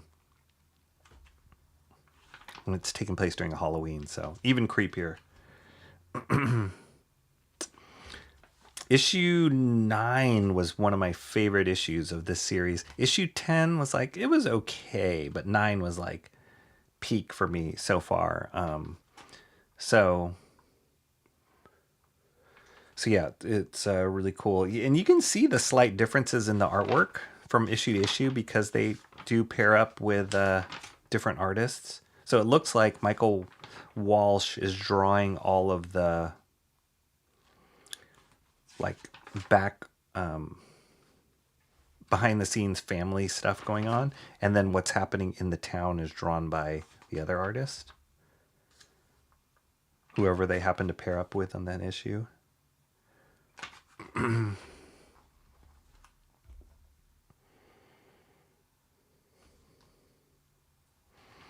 So yeah, it's like there's a survival story, there's a competition story, there's a mystery, horror. This character, he's one of the serial killers. He is creepy.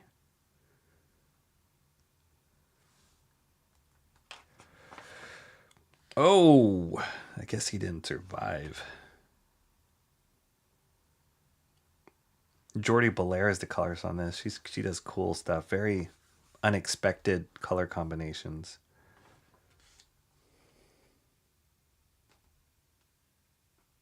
Oh.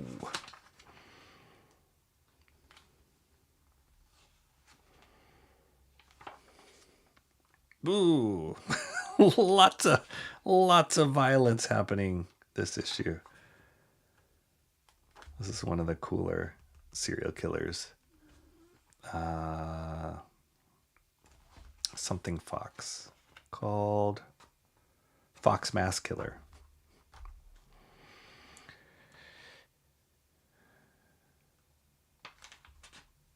Oh, dang.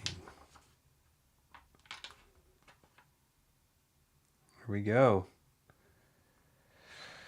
Looks like we're down to the final battle. Hopefully it doesn't spoil it for everyone. But yeah, it's coming to a head. And then they're building some sort of like card game or something with this. They do have blind bag versions of this book where you can get one of the trading cards. I've debated picking up one of those, but you know, they're more expensive and not all stores carry them. I might, for the last issue, pick up a blind bag just so I can open it and see what's inside. But for each one, I think it's like a different card. So yeah, it's pretty cool. Exquisite Corpses. It's getting real. Exquisite Corpses number 11. I think there's 2 more issues for this series. So it'll probably be the final battle and then they'll like wrap up some sort of twist at the end, I'm assuming.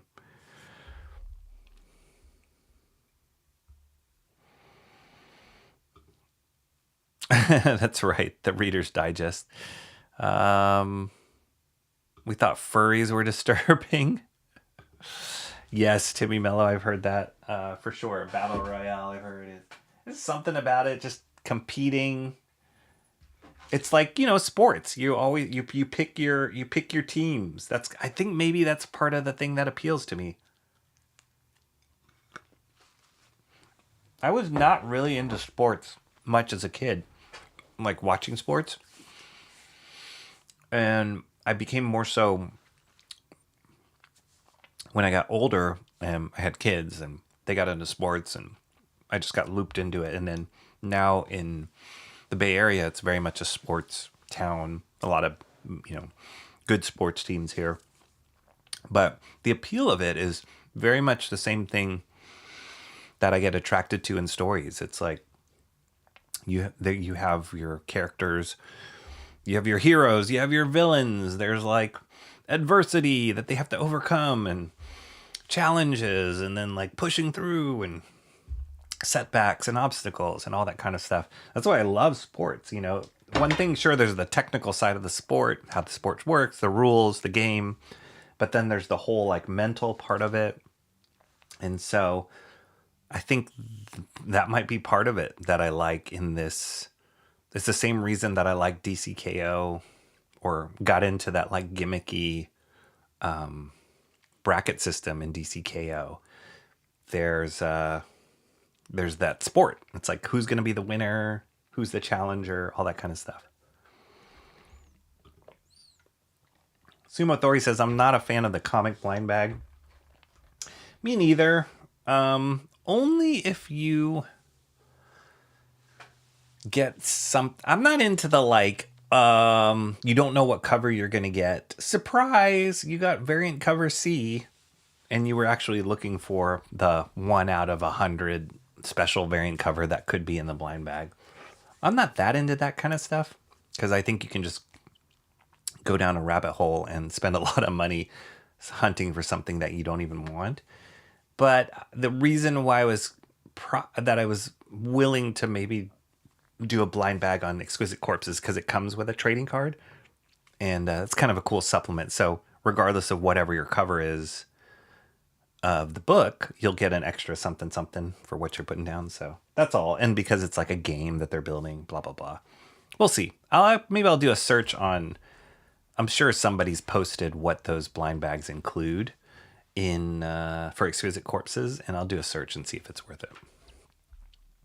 I like a lot of the art in Exquisite Corpses book. Nice Seas of Blacks. Yeah, it's really moody. It's really gritty, scary. I do like Matt Walsh's work, who I'm pretty sure he did this like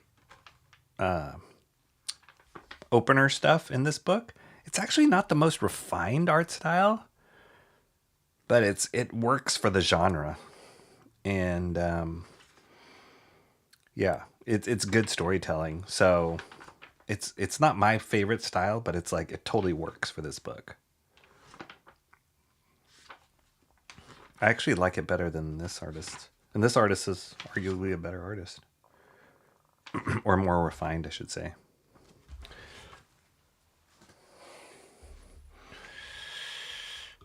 Mo Big says, I didn't really watch sports much as a kid. You can't just drop a complete bombshell like that out of nowhere. Surprise, right? Right? I know you guys think I'm like a jock, but I'm not. I never was.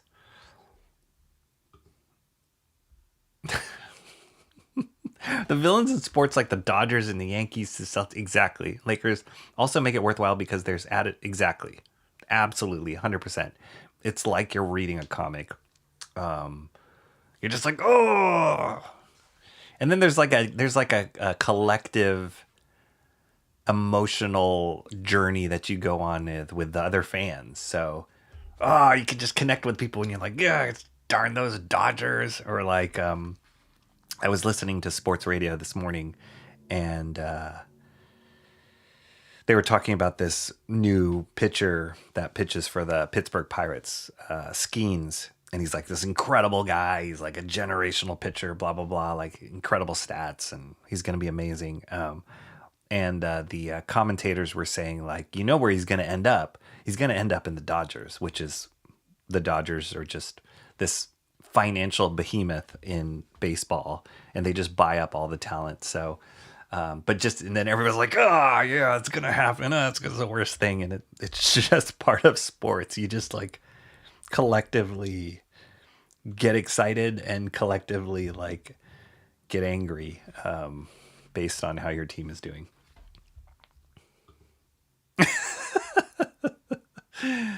There's lots of furry books here, Rocky. Sumathori says. There are, aren't there? Funny. Dodgers and Lakers villains? What is this bizarro world? Yeah, it's horrible. You should know, Mo Biggs. Aren't you in San Diego? You guys hate the Dodgers there too, don't you? Don't you hate LA as well? You assumed I was always in. Thank you, Cranberry Landers. I appreciate that. I was not always. I played sports as a kid, some sports, but I wasn't like, I'll sit down and watch whatever basketball game is on TV or baseball game. I didn't used to do that. Is Superman a villain because he wins all the time? No. Paul Skeens, but Connor Griffin is his soon-to-be teammate will be better. Really? All right. Everybody's talking about Skeens. All right, see you in 5 minutes. Okay, Escape number 1. I'm sorry, Escape number 6. I think this is the last issue of this book. Speaking of furry anthropomorphism, a lot of people don't like the idea. I had a conversation with one comic book store owner about this book. I can't remember what shop it was. It wasn't one of my regular shops, but he wasn't carrying this book. And he was like, I don't know, the animal thing.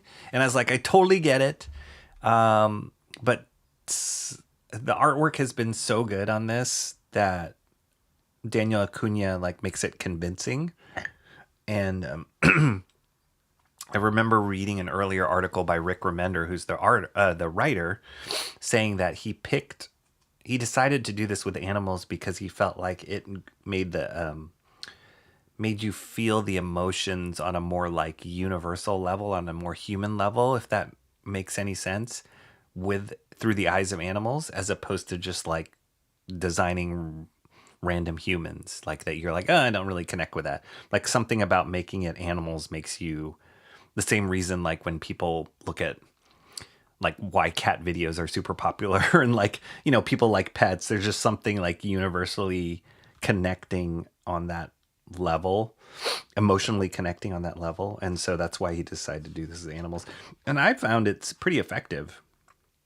I don't normally go out of my way to read war stories, and this one's a super heavy one. But there's something about the art style and the way that they design the characters that make it compelling for me.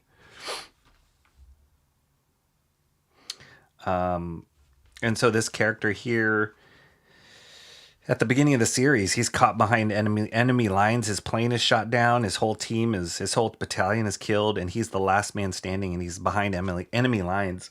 And he's got to figure out a way to fulfill his mission, which is to like take out this base.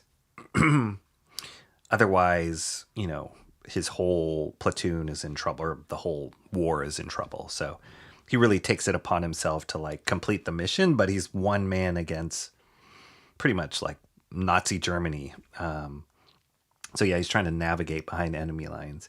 It's really tense, and yeah, you get these kind of moments where he's like trying to hide, and it's cool. Koenig is a great artist. Great expressions, great mood. And to do these with animal characters is not easy at all.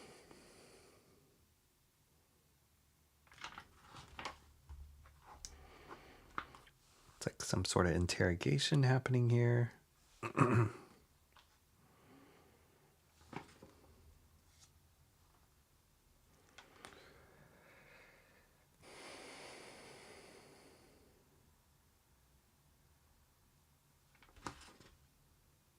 Whoa.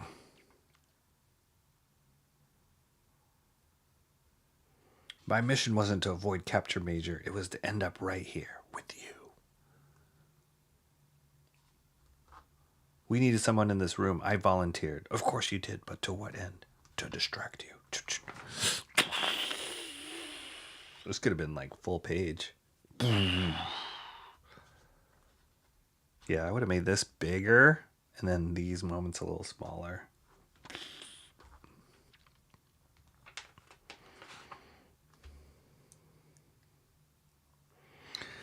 We're probably going to get some spoilers here.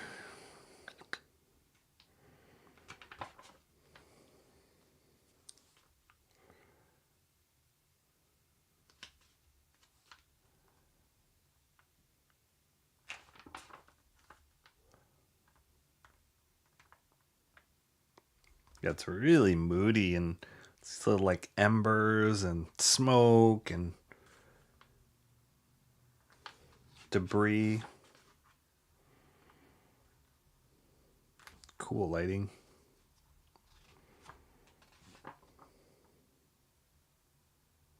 Oh. Okay, so I guess there is one more. 6. Wait, let me look this up. I thought it was 6 issues. How many issues is Escape?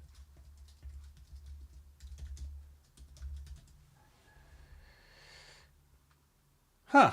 It says a 6-issue limited series, but it says to be continued. Weird. There's 6 issues in this story. Huh. Maybe just in volume 1 is 6 issues. But it does say here May 27th, Escape number 7's coming out. Okay.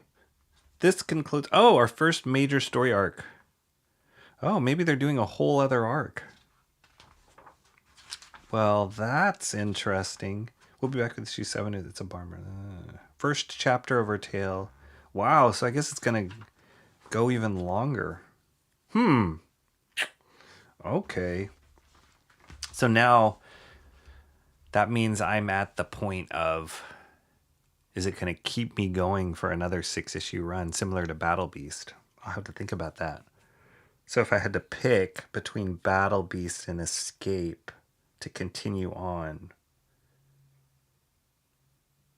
I would probably pick Escape. Why would I do that? Both have good art. Both have good writing. I think I'd pick Escape because the story is a lot more compelling for me than Battle Beast.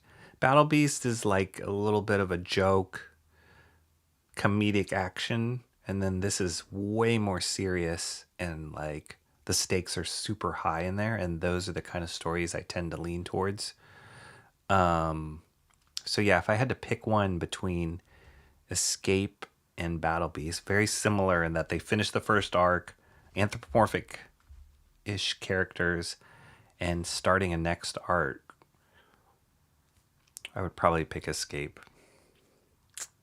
So thanks for asking, chat. Nobody asked. Escape number 6. Rick Remender, Daniel Acuna. It's cool stuff. War story, anthropomorphic, very heavy, and very well told.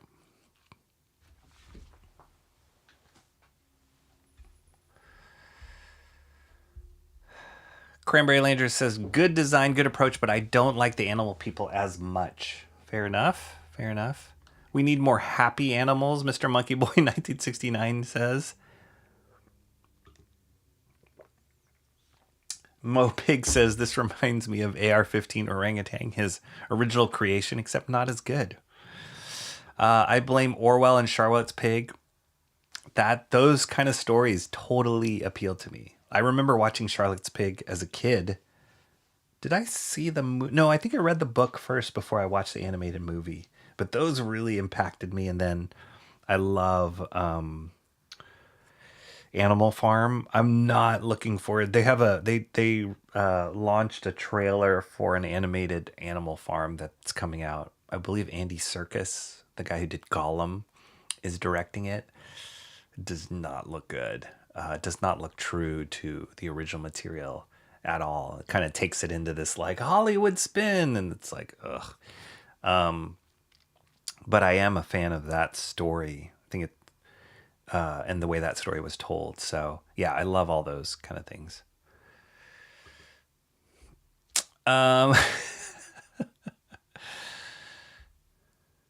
we just have a normal comic?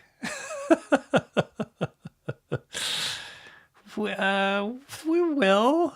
What's normal comic for you, Mr. Monkey Boy 1969? This is what comics are right now. I do have some back issues. I am reading. I unboxed this. This is not part of what I'm going to show today, but just to talk about normal comics. I did kind of just to read fun 90s comics. I started reading this omnibus that I got a few months ago, and it's fun. I mean, it's just Eric Larsen doing Eric Larsen stuff with Spider-Man. The stories are great, really fun, and it's just poppy superhero stuff. It's great. It's such the time, it's a snapshot of the time period that this came out. It's fun stuff. It's great. Larsen did a lot of work. They just launched that they just launched the did you guys see the Brand New Day trailer for Spider-Man, the Spider-Man movie? And Scorpion's in it. But it didn't feel right to me. Like, this is what I picture Scorpion being. This crazy guy in a green suit.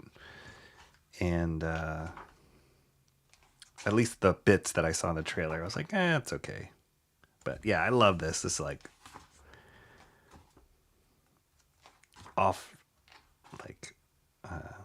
exaggerated, cartoony kind of costumes. Venom, his mouth just got bigger and bigger and bigger. Anyway, this is fun. I love it, and I appreciate it too. So maybe that's what you're thinking, Mr. Monkey Boy. Things are too serious and dark.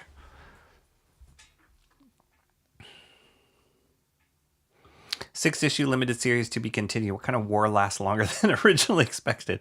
Of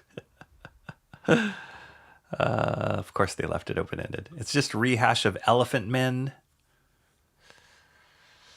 Elephant Men. I mean, Elephant Men is sci-fi.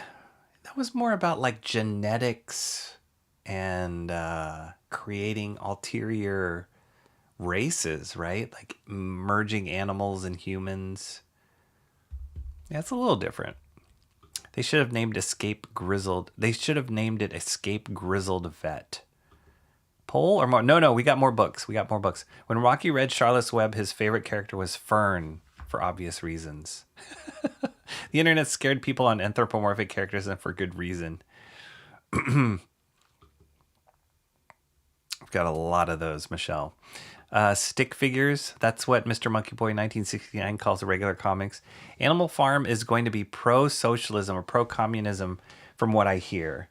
Which is, yeah, right? It's like a little tone deaf. I can tell that Charlotte's Web joke is going to be so underappreciated.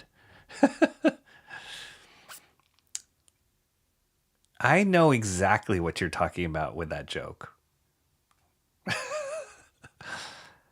I know exactly what you're talking about with that joke. The lady. Big feet the lady. Big feet the lady. Big feet the lady. Big feet the lady. Huh? Mo Biggs? Come on. Now that Omnibus must be in the poll, that's what Mark's Music Obsession is talking about. For comics. I hear you, man. For sure. I do always go back to those books. And that's part of the reason why I cracked that Omnibus open. I was just like, this is what I enjoyed about comics. And it's just a different time, different season. You know, it's very different what people expect in comics these days. And I do appreciate a lot of the stuff, you know, that comes out. And, you know, I'm a big fan of stuff like this. I know a lot of you guys aren't. But that's the beauty of comics. That's the beauty of comics. I prefer the Spider-Man one. I didn't watch the Brand New Day trailer, but I saw it was out. It's okay. I told my son it's like a 6 out of 10 for me. It's a different director, too, than the other two Spider-Man movies, which I enjoyed both of those. It's a different director. It's the same director that directed Shang-Chi, which I wasn't a big fan of that movie. We have Banner in the role of Connors. I guess Sony wanted too much for the Lizard this time around. Oh, yeah. Yes. Yes. Typical T Green is here. How are you doing, Lindsay? Roses are red. Violets are blue. Great seeing you. Yeah, I was wondering where you're going to pop in chat. See? I got it. Michelle missed the Kiwi baby earlier. She did. Well, we have time. We probably might drop it before the end of the stream. You know, you could have warned me before you played that.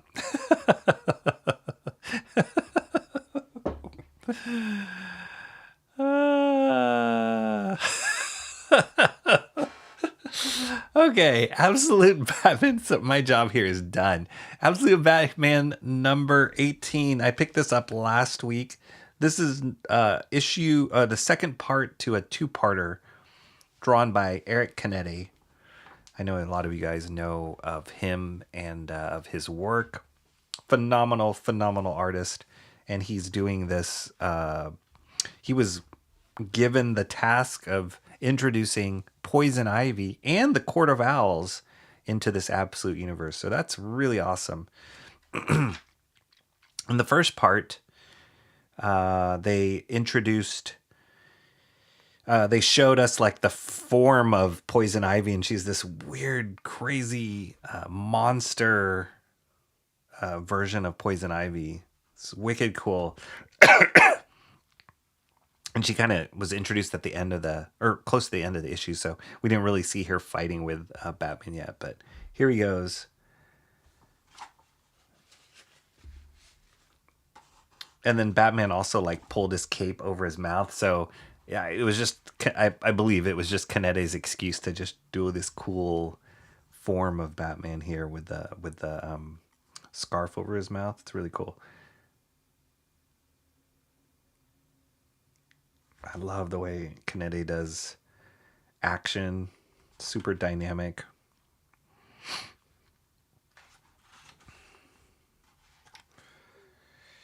Yeah, this is totally influenced by like horror comics and like manga. This weird mutated like Venus flytrap monster. It's awesome. I love that. Usually with Poison Ivy, they go the like femme fatale, seductress version of her. And, that's the popular version of her in the books. And she's like kissing Batman and poisoning him and using, plants to control. But so this is kind of cool to see this like monstrous form of her. Love that.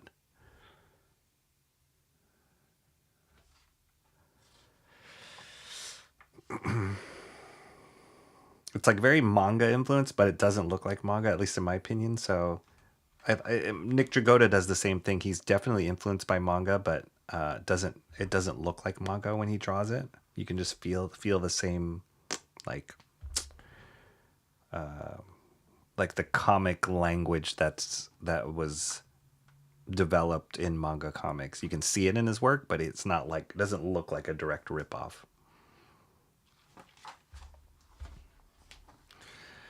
Oh, this is Harlequin in Absolute World.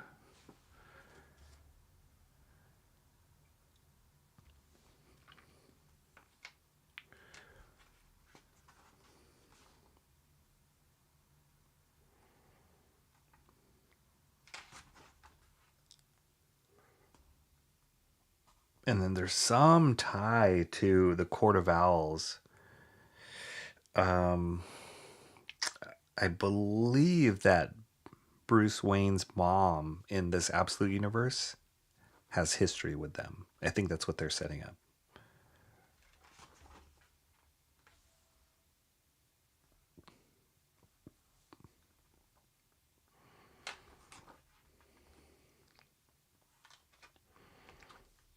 All these eyeballs.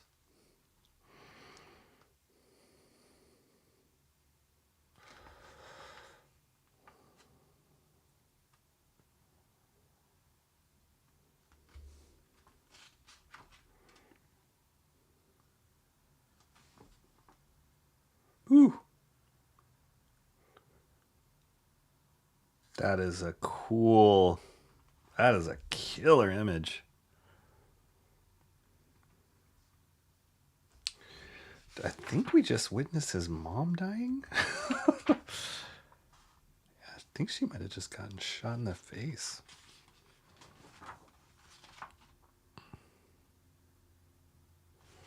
That's great. Super cool, like dynamic perspective there. Canete's so good.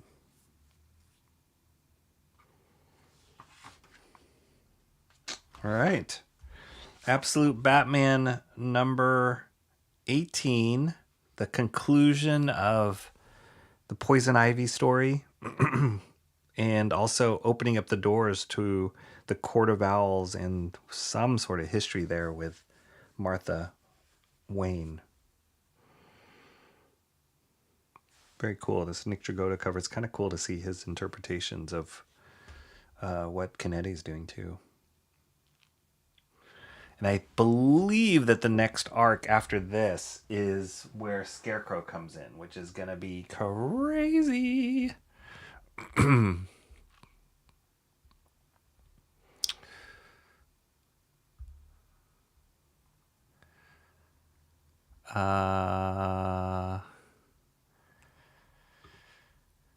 Canete, yes. Wet, the guy who did Shang-Chi, so he fails in one thing and gets promoted. He even did the I believe it's him.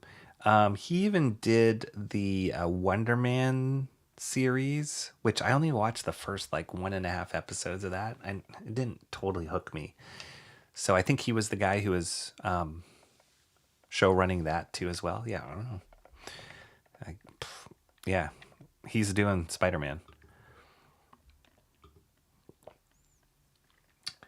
T Green's trying not to be annoyed right now. What's going on? I want to blame John, but I really can't. Oh boy. I stepped away and missed the pig feeder lady clip. Do I need to rewind? No. Yeah, you could blame John. He's not here to defend himself. That's the way we do it. All right, T Green, I hope you're okay. Hope things are going okay. Yeah, Kennedy's awesome. So good. We all miss John, but I respect his mission. He's going on all in on boycotting stream until Rocky stops gatekeeping me from gift memberships. They're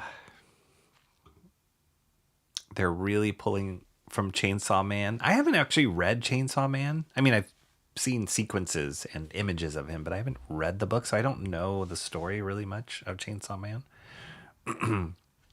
They just gave Batman chainsaws to like cut the plants, but I don't think beyond that there's really not much there.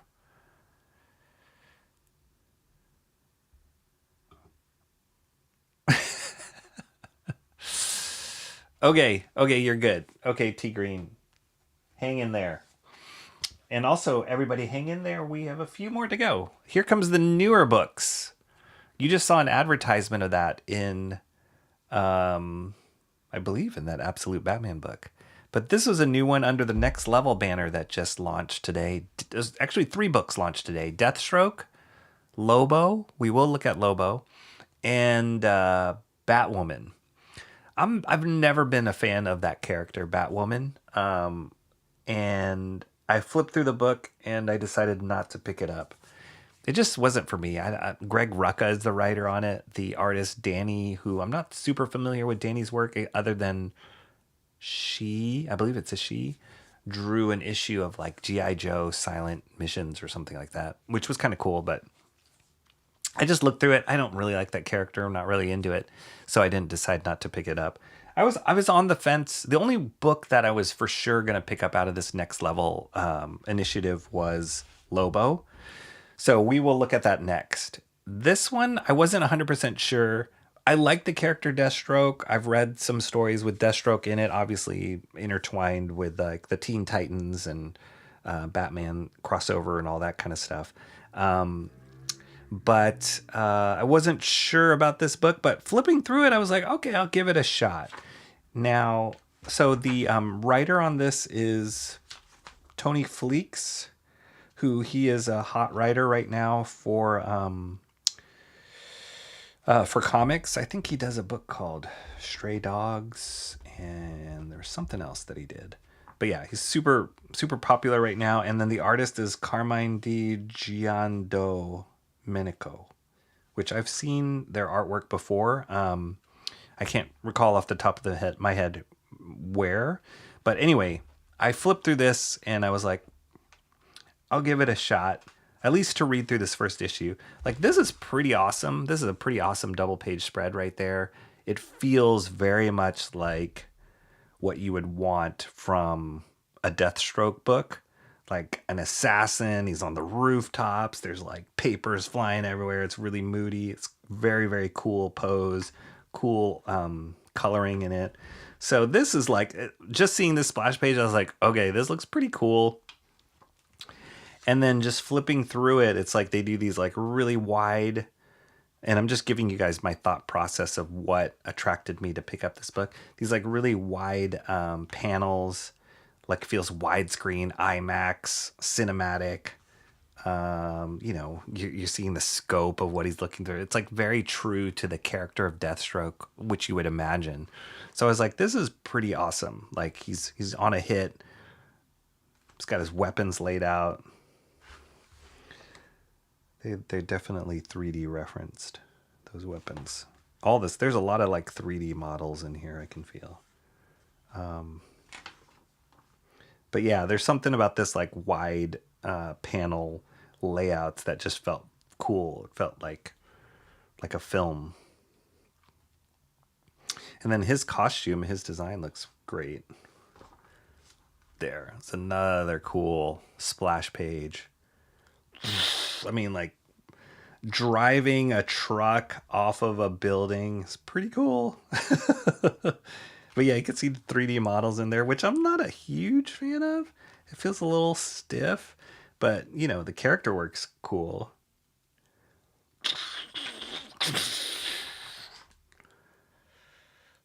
And I actually like the lettering on this too. They did some cool lettering here. That's awesome. That's great. Great moment there.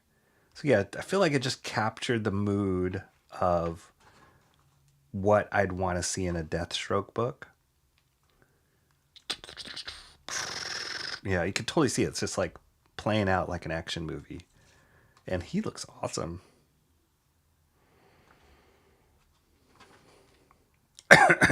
There's the Batwoman. That's the style of it. It's like, yeah, it's okay.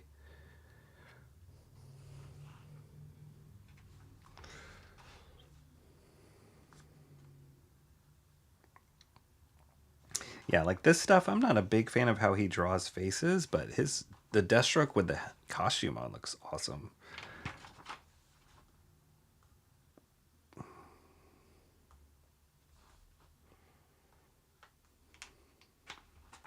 Just one big action movie. Which, hey, that's a great way to start off with a character like Deathstroke.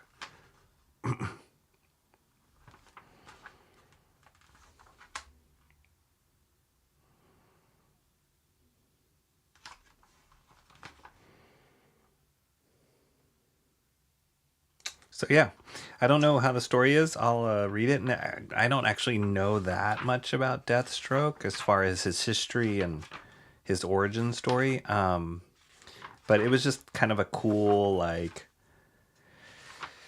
you know, just do the coolest action scene you can think of with Deathstroke to set him up. And that's what this guy tried to do. So I decided, all right, cool.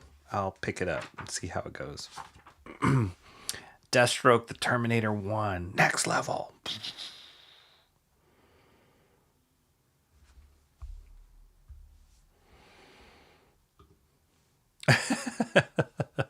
You know, if it makes you make the sound effects, then you're in it. You're in it.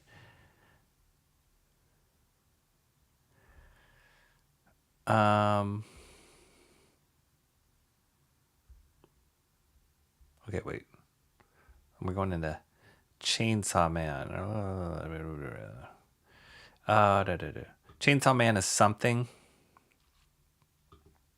Did you watch Wonder Man, Cranberry, or try to watch Wonder Man? I haven't read Chainsaw Man, but from what I can gather, the pitch was, what if a 10-year-old came up with Evil Dead? Yeah, look, it's pretty bizarre, Chainsaw Man is. At least from what I've pictured or read. So he's really good at DEI running and ruining characters, breaking canon. the director. Yeah. Slade. That's right. They really are pulling a lot from Chainsaw Man. Oh, okay. Okay. I'll have to read. I do. Chainsaw Man has been one of those books that have been on my list to borrow from my library because the library carries a lot of manga volumes. But because it's so popular, that one, I can never find volume 1 on that one. So I'll have to, like, put a reserve on it or something. It's not technically a ripoff if AI came up with it right. Depends on who you ask. I've read a lot of Chainsaw Man. The look of Batman and Poison Ivy were directly pulled from it. Oh, okay. All right. I believe you. Their looks are terrible, so that makes me feel wise in avoiding Chainsaw Man. If you want to guarantee your American comics do well, why not really go after what's successful? Chainsaw Man, it's just the amount of it is a little lazy to me. Okay. Yeah, I'll have to read Chainsaw Man and see. Make that comparison. Because Chainsaw Man, like, he has that weird dog or animal that has like a chainsaw nose. And then his head turns into a chainsaw and his hands. Yeah, I don't know. It's capturing the weeb market by combining their love of retarded art with their love of bright flashing colors that they can actually only get from anime and manga. If I were younger, I would have definitely been into Chainsaw Man, hence its popularity with young adults. I think so. Yeah, I think so. Yeah, this coloring's cool. This is cool. Some of the coloring in it is like okay, but some of it's really cool.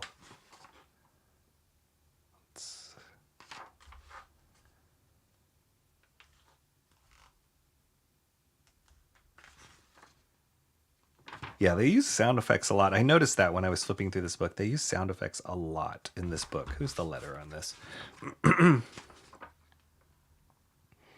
Wes Abbott. But like here, doom doom, blam blam, kablang, doom, bram bang.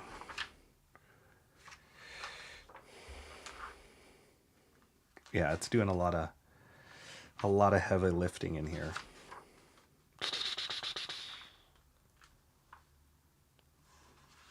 Maybe too much.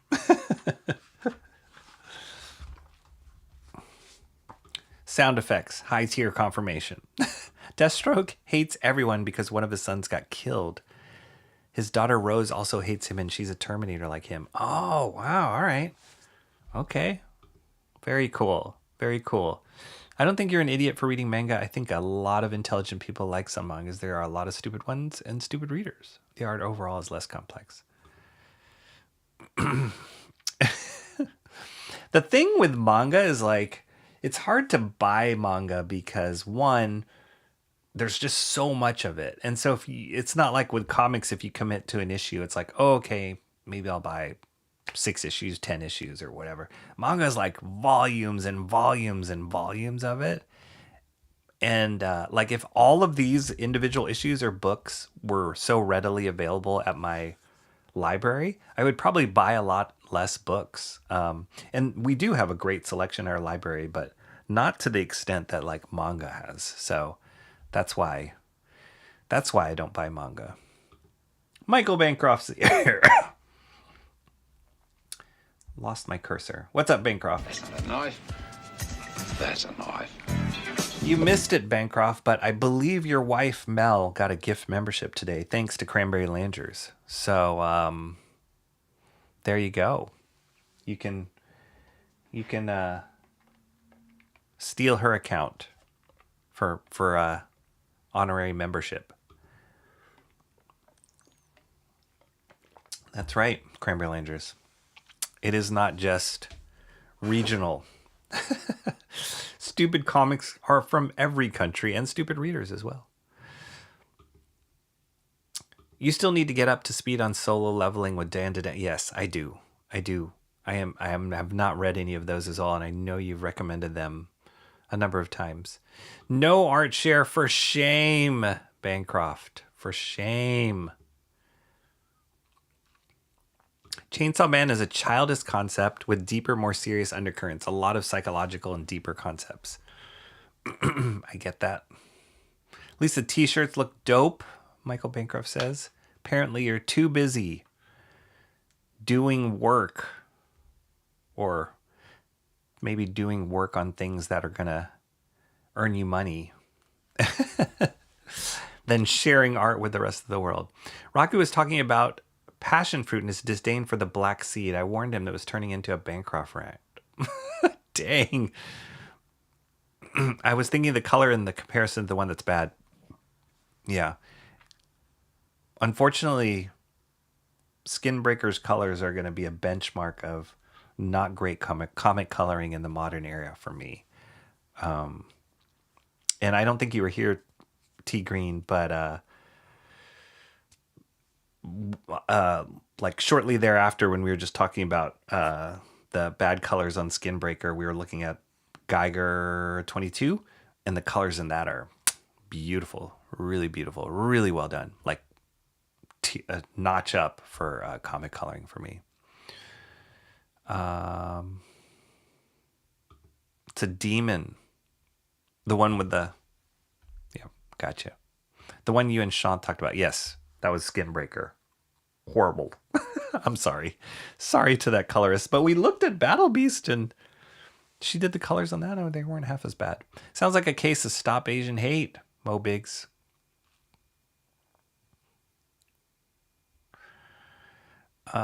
Something about manga is it usually starts out aimed at kids. So the premise usually starts as a simpler childlike premise. Where a lot of more complex ones, though, oriented towards adults. I think also the thing with Japan is comics are are accepted as a storytelling medium for all ages. Like it's part of their culture. Same with European comics.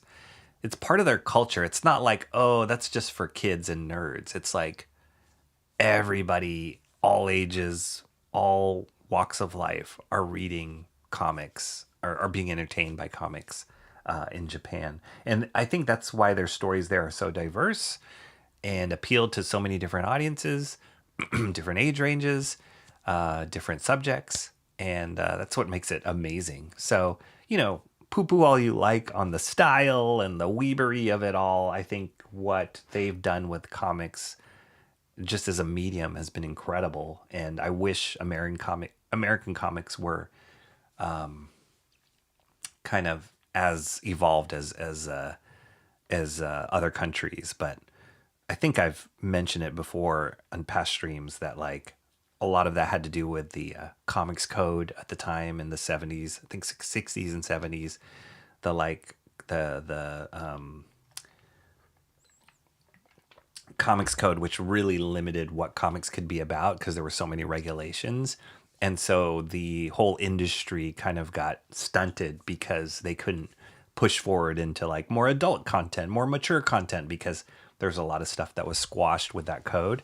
And so they just focused on superhero comics and the rest is history, you know. I wish there was a one-stop subscribe hub for manga. There's so many sites to pay and read manga online, but they all have limited selections with the top titles. Yeah. There is a lot and a lot of subscriptions.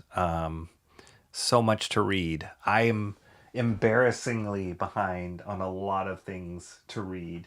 My stack of comic books, from what I've picked up on Wednesdays, not including this week, like this is how much I have to catch up on books that I have shared with you guys.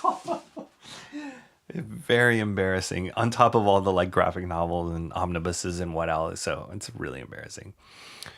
A lot of them start out as kids' books and then they transition into more adult themes as the audience ages or as the creator starts wanting to go deeper in the story or gets bored with. One Piece starts out with the lamest looking pirates you ever saw looking for one piece of treasure, but by the end the piece they find is peace on Earth. I've never really been that super into One Piece. I haven't tried, to be honest, but I saw some clips of like the live action show, which some people that they did on Netflix, which some people said was really good, but it just looked weird to me. I am trying to finish the Cowboy Bebop Netflix series, which wasn't perfect, but there were some things that I liked about it, and I love the animated series. So yeah, I'm trying to finish that one first. Then maybe I'll give One Piece a shot. I don't know. Skinbreaker, that's it, yes. I watched an episode last night where they were just like the gang from Saved by the Bell. On One Piece? That's weird. Great story, bad coloring. Complete with striped bucket hat. No, it's an actual treasure, physical value. Oh, this is the One Piece thing. It may be the worst looking piece of any art medium ever witnessed, at least of something popular. Michael Bancroft. What? So many people know how to draw as basic skill in Japan. Still, it's the truly creative that gets noticed. And those guys, like the manga artists that are popular there, they're like rock stars. Like they're, again, it's a medium that's so respected there, like, and through part of the culture. So like those guys are just as important as actors, that the way that we look at like Hollywood actors here, those manga artists are like, people are like, wow, these are amazing people that are like changing culture.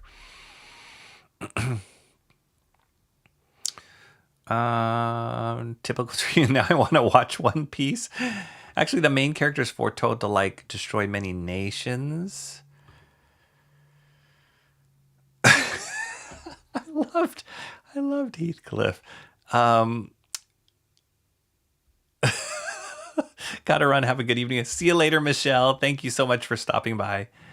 Show is wacky and whimsical.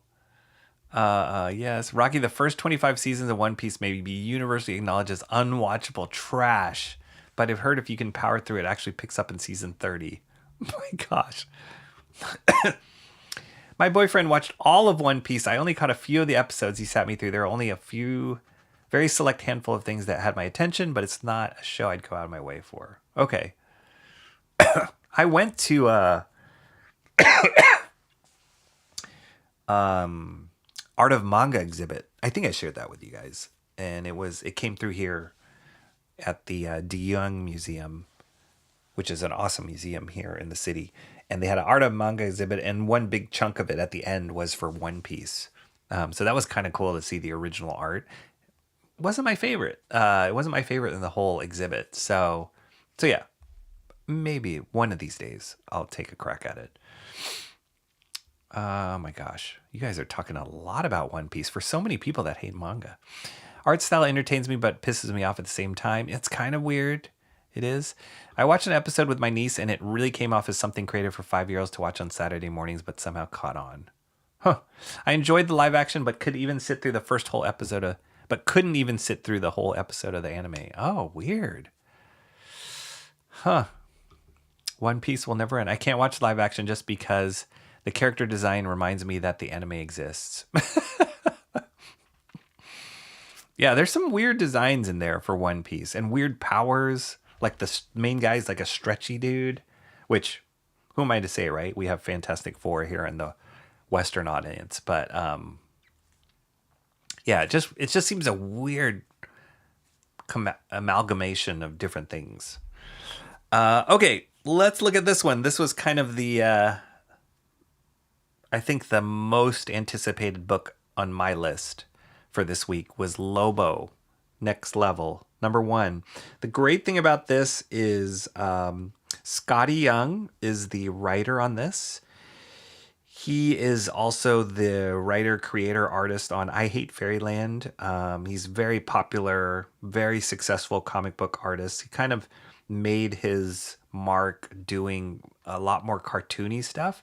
It's almost like if you took like Calvin and Hobbes, Bill Watterson, and mixed him with like superhero comics, you would get Scotty Young. He's got a very exaggerated cartoony style. And he does tons of like variant covers. But I Hate Fairyland was one of his big successes. He also did a book called Middle West, which is where he teamed up with this artist, Jorge Corona. Jorge Corona was the artist who took over after Daniel Warren Johnson on Transformers and had a long run on the current Transformers. Long run in there, did a great job on the artwork in that. And he also did a book called Ain't No Grave, which was a limited series.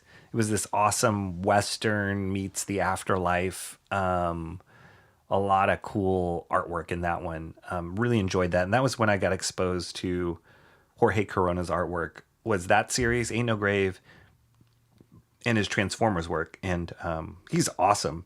And so when I found out he was the main artist on Lobo, that was very exciting for me. And then that he paired up with Scotty Young, who he's worked with in the past, was very exciting for me.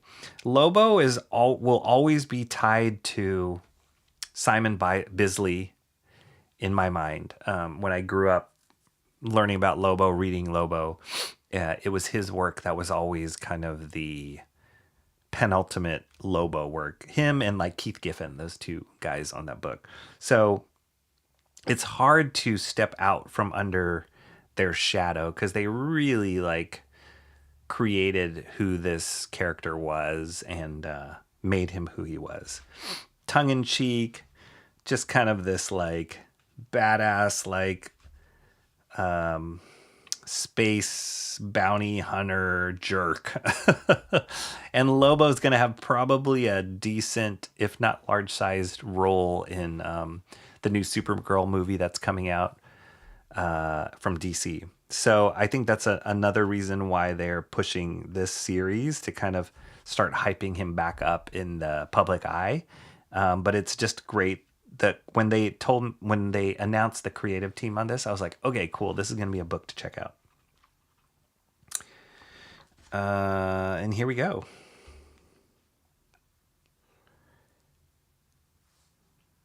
Yeah, and they use this like frag a lot, that word frag, which is really funny. And Lobo's he's a total D-bag in space, and he's really funny. Doesn't care about anybody else. Really inappropriate. This is fun artwork already, I can tell. And Jason Momoa, the actor Jason Momoa, is playing Lobo in the Supergirl movie, which is kind of a perfect casting. He like everything that I've seen of him on the big screen fits with who Lobo is.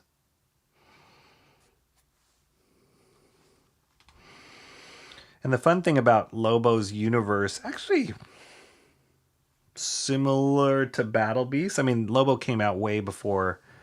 The original Lobo came out way before the concept of Battle Beast, but kind of feels similar, like this, like dealing with all sorts of weird aliens, a jerky, self-absorbed main character that can just kick anybody's butt. So yeah, it's kind of Lobo. Now that I think of it, there's lots of similarities there between Lobo and Battle Beast. Very violent, inappropriate. That is awesome.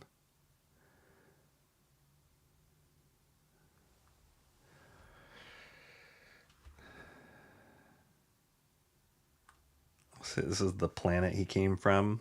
This is him coming out of his mother's womb and already jumping on a motorcycle bike.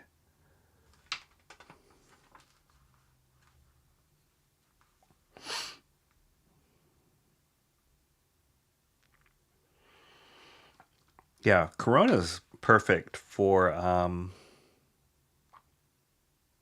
Lobo. There was a stint of Lady Lobo. I do remember that from the comics.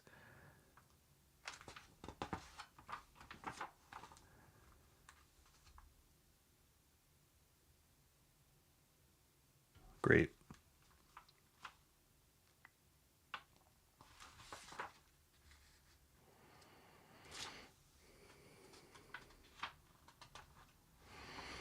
Fun stuff. There's a lot of dialogue. You can see like there's tons of talkity talk.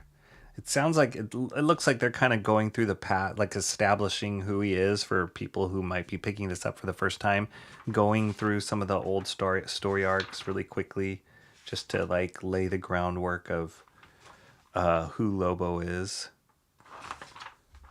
That's cool.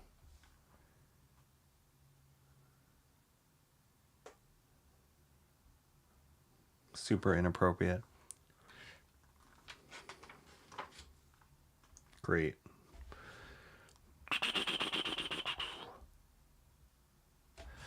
How funny that on such a page of loud action, visually, there's no sound effects. Like compared to that Deathstroke where everything was sound effect-y, like there's nothing here, and you actually don't need it except here. Pew. Did you just shoot me in the hip? Oh.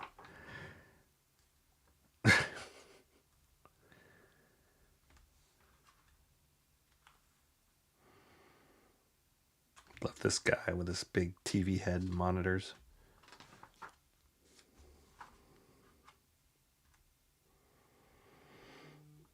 That's fun.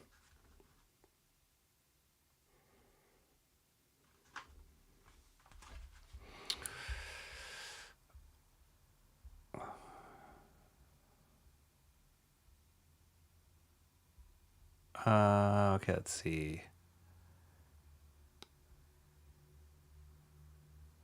Saw that.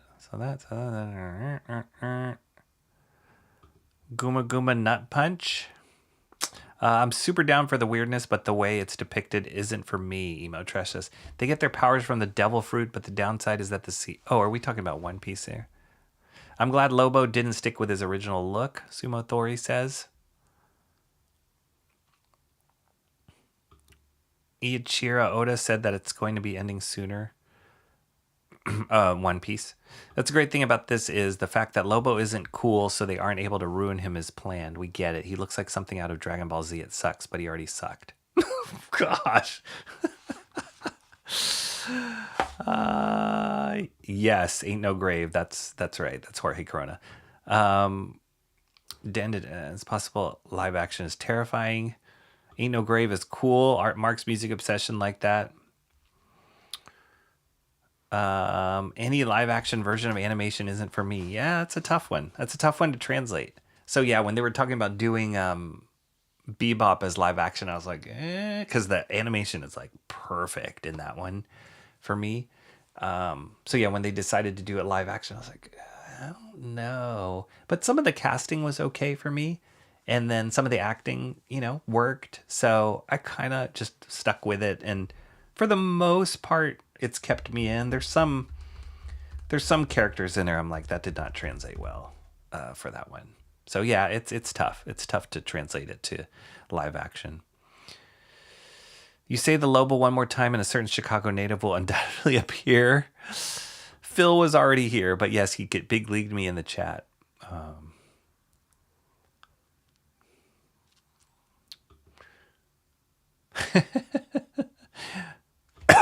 Now that he's controlling the shell bean market, he's getting a bit uppity. Oh. I actually don't recommend people start One Piece. I wouldn't recommend it to somebody who doesn't like the look of it. Battle Beast definitely has some Loboisms in his build, along with Thor, Betty Ray Bill, and Mongol. Yeah, that like unstoppable, unbeatable in the space universe isms.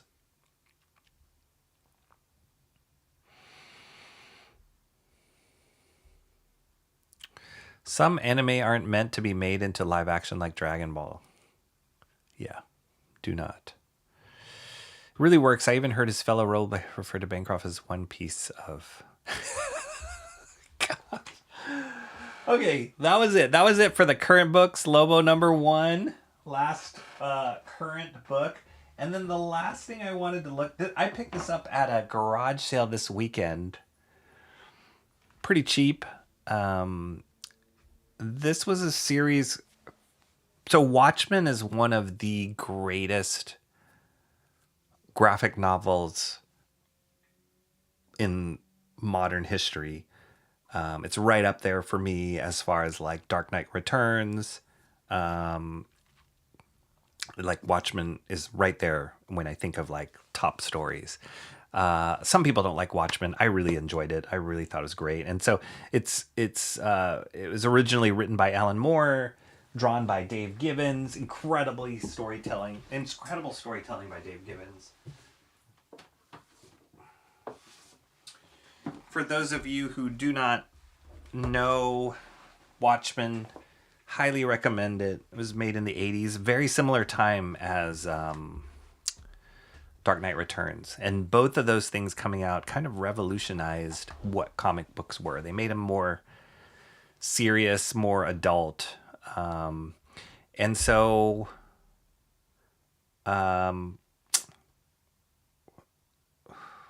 totally blanked. Oh, so yeah, so this was incredible. In the 80s, awesome series. Amazing. Just perfection. They turned this into like, in the like 2000s, they turned it into a movie, live action movie. They made an HBO series out of it also, which kind of changed it a little bit. I actually enjoyed the series, but yeah, it was a little different. And then they also released a prequel to it called Before Watchmen. And they had different creators focus on different characters that are in the Watchmen. So kind of telling their like prequel stories, I'd say, to before this event happened. Darwin Cook was one of the ones he did. Minutemen, and Amanda Conner did Silk Spectre. This was like a graphic novel I have. We'll look at this another time, but Darwin Cook is one of my favorite comic book artists of all time. Amazing, amazing stuff. So he just focused on Minutemen. This one is focusing on Dr. Manhattan, this blue dude here. One of the main characters in the whole Watchmen series. And when they came out with Before Watchmen, what year was this?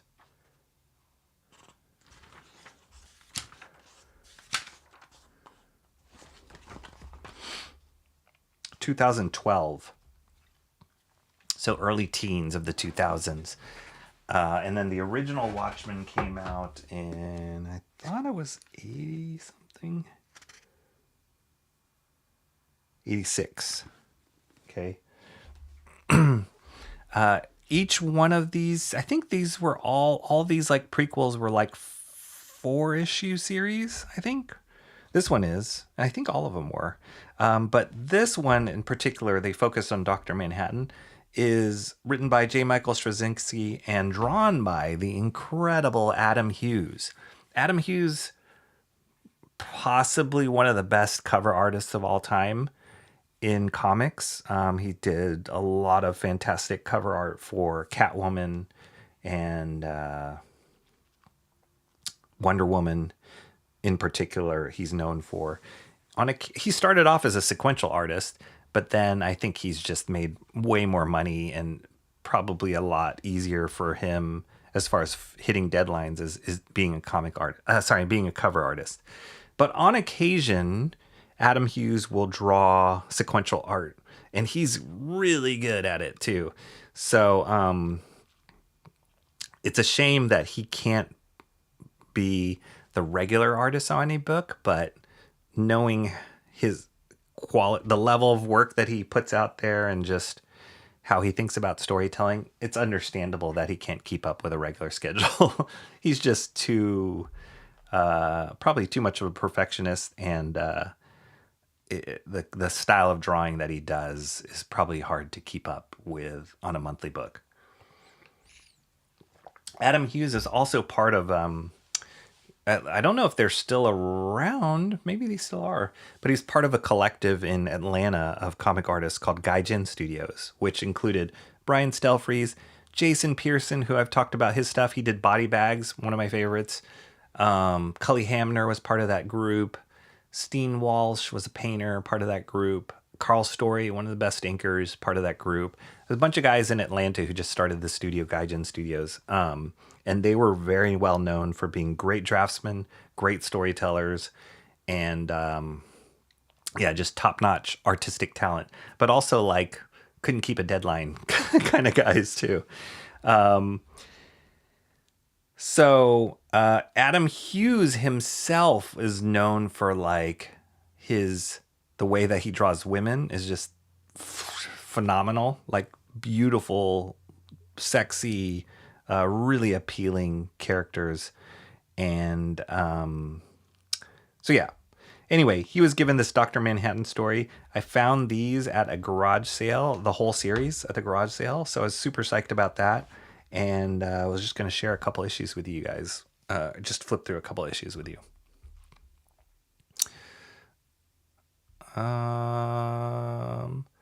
Michael Bancroft sharing he's a former competitive rollerblader.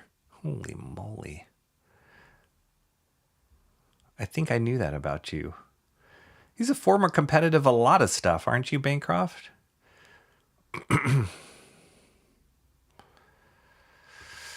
Cranberry Lander says, holy wow. I don't know if that's to Bancroft being a rollerblader or if that's to finding this book at a garage sale. Yes, I love garage sale finds. And this guy in particular, he does it really well. It's almost like he knows how to run it. He could run a store. He basically, the way he organizes stuff, and super nice.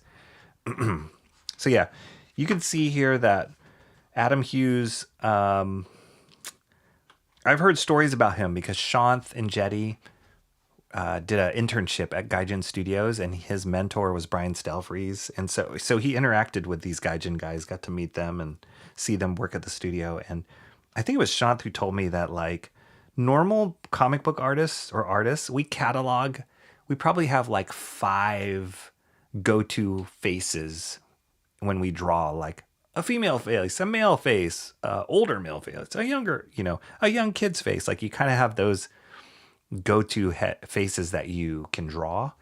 But I heard that Adam Hughes has like 30 go-to faces, and you can see that in he's really good with like likenesses and just realism,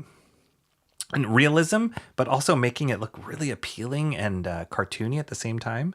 Like it's a very hard balance. Sumo Thori gifted 5 memberships. Thank you so much. Kiwi time.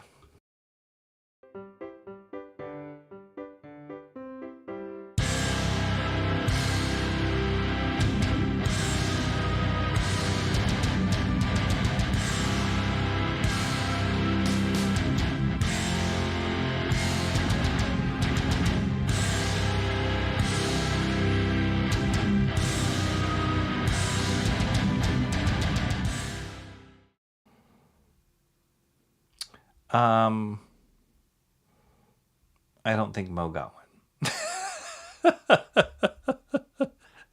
I didn't even give myself one. Mo Big says, I appreciate the effort. We got Johnny Apocalypse, Shadowworks Media, Tank Fairy Present, Headless Bourgeoisie, and Slob Zombie all got a membership. I think they definitely... Cranberry... I think they definitely favor people that don't show up here. East Some Seaweed just got Cranberry's membership.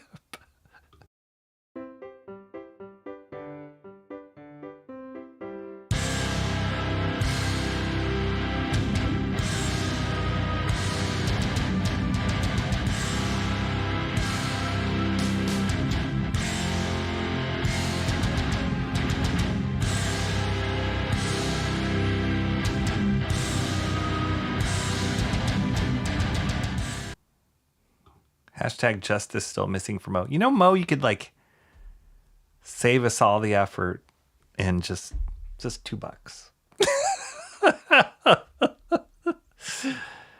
You could totally, if I could direct a gifted membership, I would direct one to you just to like end it. But I appreciate Cranberry Landers, Sumo Thori dropping those. That's really, really generous of you guys to do that. Even Cranberries doesn't know who is. The day Mo gets a membership, the world ends. That's right. Maybe we don't want that to happen. That would be really bad. Okay. But, yeah. Storytelling, just top notch. Like, look at these faces. Beautiful, beautiful likenesses. And not only that, it's not just how well he renders stuff, it's how well he tells a story. These Gaijin guys are just really, really good at it. With like pacing, with like directing your eye, composition. Fantastic stuff. Laura Martin, great colorist.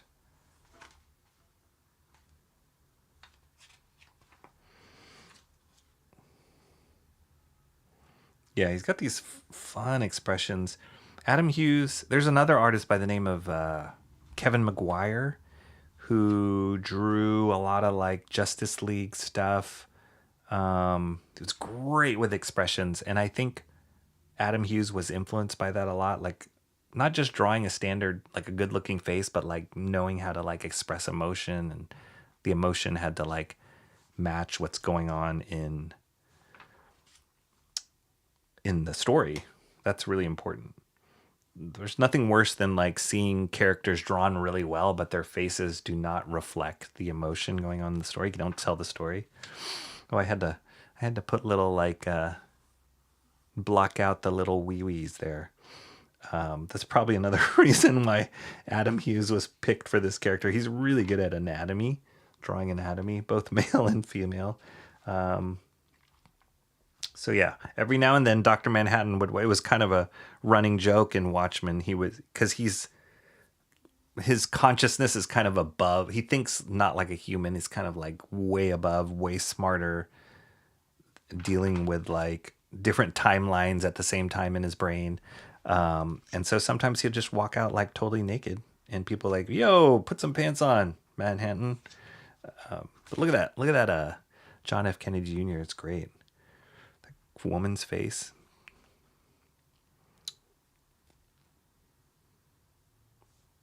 Great likenesses. He's the characters from Watchmen.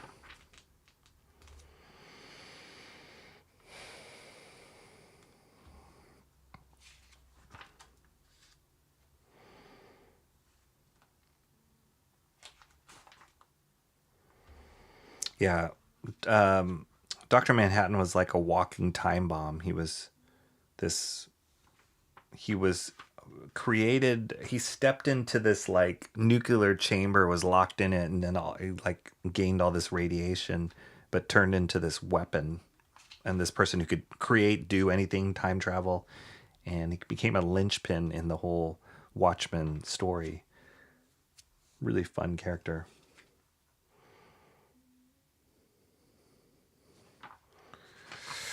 So, this is the end of the first issue here. And I just wanted to flip through issue 4, which is a cool one too. Oh, look at that cover. That's killer.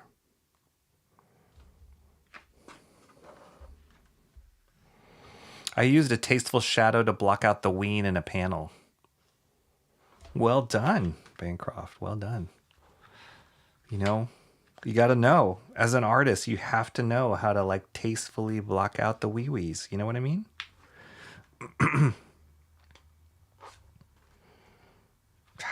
Each one of these faces are just super appealing.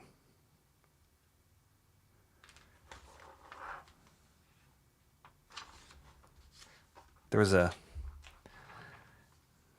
to be a little bit more obvious with that one, because I feel like this panel, when I flipped, I was like, whoa, like almost poked my eye out. I had to like, I feel like that panel, Adam Hughes purposely just kind of framed it in a way that was right there.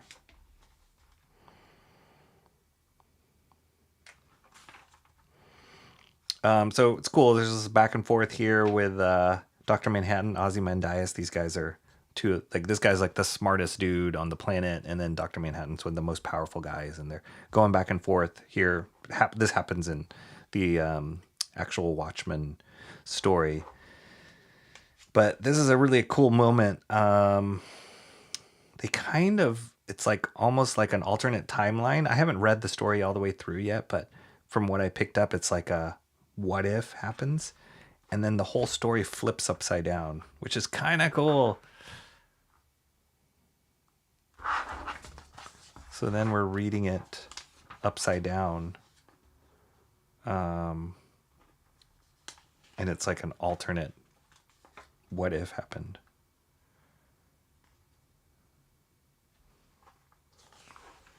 Oh, sorry. Very, very strong reflections. So he's doing these like mirroring of the two guys. Then we're back. Back in reality here.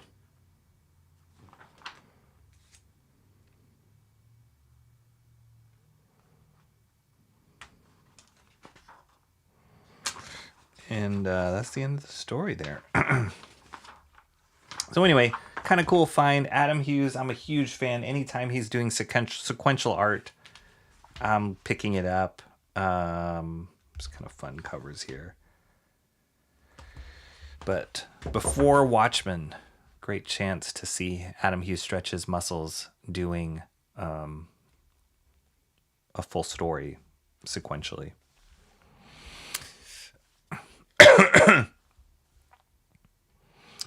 Mel got a membership gifted earlier. Bancroft, if nobody has already mentioned it. Yes.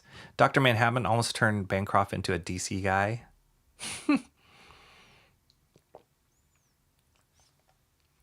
I did draw it originally, the Ween, live on a now infamous stream, but ultimately decided to spare the readers.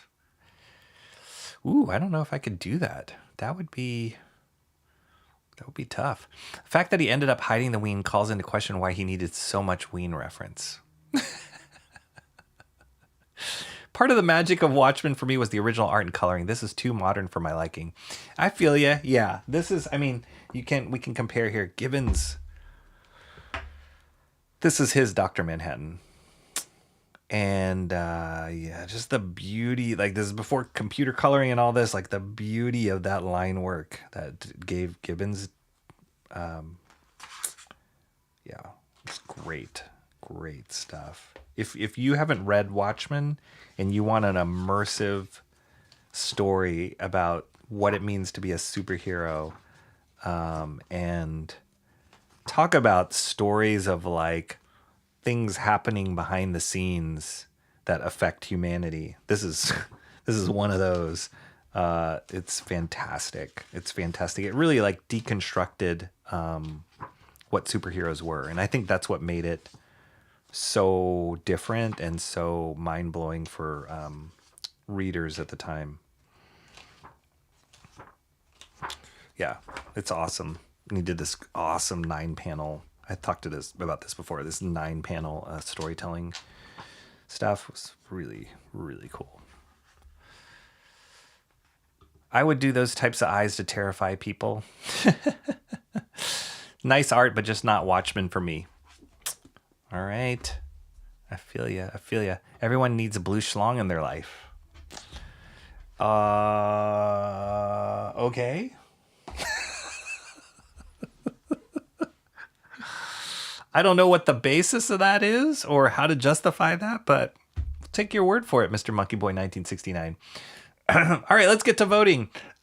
If you haven't already hit the like, my gosh, 3 hours later, we finally get to voting. I need to drop the link in the chat. Copy.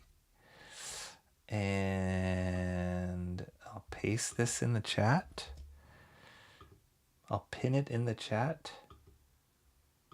So the link to the poll is pinned in the chat. What is your favorite book of this week? Go and vote. Michael Bancroft says, Moore knew how to write politics into a book without being polar. That's great. Yeah. I think you're absolutely right. It was like not so like ham-fisted in there. I mean, there was political messaging in there for sure. It's like when he was writing, Alan Moore was also the writer of V for Vendetta, which was very political. But yeah, just made it entertaining and made you think, and regardless of what you believed, or what you stood for. What's a slong? What's a shong? A short slong? Wait. That's right, you did say a blue schlong. I suppose to some of these dudes, there's an inverse ratio between blue schlong and blue balls. Interesting connection there. Where's Spider-Man? Cranberry Lander says. I didn't include in the poll. That's unfair. Would Spider-Man win? Maybe. Mr. Monkey Boy 1969 says Canete, of course.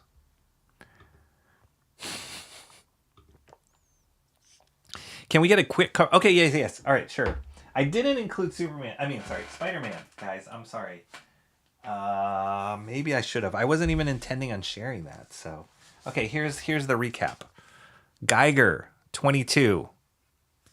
Amazing. I think I got to do this on. You guys keep. We'll go back to this image of the poll. I mean, the poll will still be active, but I'm going to switch to this view just to go over. So this is Geiger 22. Best thing about this was the coloring, and this was incredible. Really great. And it's not even like a big action-packed story, but it's really moody and beautifully told, and without even having read it yet, I can already tell it's good based on the coloring in it. So, Geiger 22. Let me do this in an organized way. Battle Beast. Is this the next one? Yeah, Battle Beast number 7. The revamp of, restart of the Battle Beast series. The first arc ended in 6 issues, and this is their first issue back. So, continuation of the same story. Robert Kirkman, Ryan Ottley, Battle Beasty stuff. Sorry. Exquisite Corpses number 11. This is 2 more issues to go. I think this ends at 13. So this is coming to a head. The horror, suspense-filled, very violent, dark story of behind-the-scenes happenings of like the richest families in the country kind of vying to take control for the year. Written by James Tynion and artwork by Matt Walsh and co. Escape number 6, which I thought was the end, but it's not. It's just the end of this first arc. The anthropomorphic war story of a man behind, or the animal behind enemy lines trying to fulfill his mission. Rick Remender, Daniel Acuna. Absolute Batman number 18, Eric Canette's conclusion to his 2-parter introducing Poison Ivy to this world and the Court of Owls. Deathstroke number 1, one of the new books from the Next Level, written by Tony Fleeks, art by, can't pronounce his name, Carmine Di Giandomenico. Cool action-packed opener first issue starring Deathstroke. And Lobo number 1, the Scotty Young Jorge Corona team up to revamp or revisit Lobo. Space shenanigans and just with a jerk. A all-powerful jerk in space. And then finally finding these in the back issue box before Watchmen, Dr. Manhattan. Written by J. Michael Straczynski and drawn by the incredible Adam Hughes. There's a recap. Where are we at on the straw poll? Geiger 22. 4 votes. Geiger 50%. Wow, look at that. For an issue 22. Running away with the vote. Absolute Batman got 2 votes. 25%. Eric Canette. Was that number 18? That was number 18, right? Did I get that number right? Yes. Exquisite Corpses, 1 vote. Deathstroke, 1 vote. Nice. No love for Lobo. No kidding. Absolute Batman has 3 votes now. Geiger has 4 votes. Still in the lead.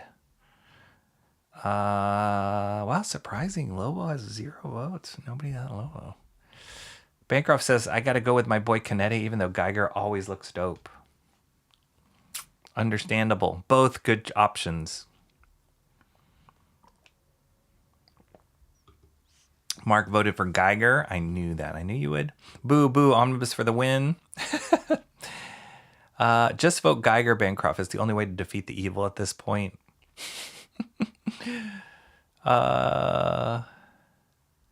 T Green. Dare I say. She did not vote Absolute. Even though she likes Batman. Wow, there you go, people. It's okay. It's okay to be one of us, T Green. Batman's great. Geiger only won because you gatekept Spider-Man. Mr. Monkey Boy says, I always knew I liked you. 4 votes, Geiger winning by 1 vote. We got 10 votes total. That's great. Geiger 22 is winning.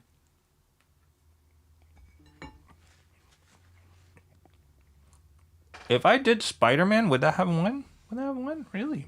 Everybody. You guys are diehard 90s comics fans. Understandable. I'm right there with you.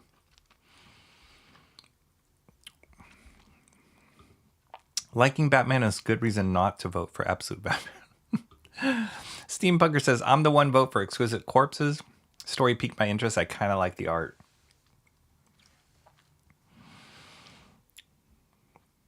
It's good. It's good. I've surprised myself by liking that one so much. Michael Bancroft says, I'll read anything by Remender. He's a great writer. He is. But I would say there are some stuff by him that I'm like, it's not my favorite. You know what I mean? Like, he's not a everything I'll pick up from Remender. And I think that's a good thing. You know, I think it's a good thing. I think it's, it just shows like he's got a lot of variety. He definitely like tries a lot of different things. He's not just, oh, he's the superhero guy or, oh, he's the horror guy. Like he has stuff like a wide range. So I really appreciate about that. And I appreciate just how many kind of stories he puts out there.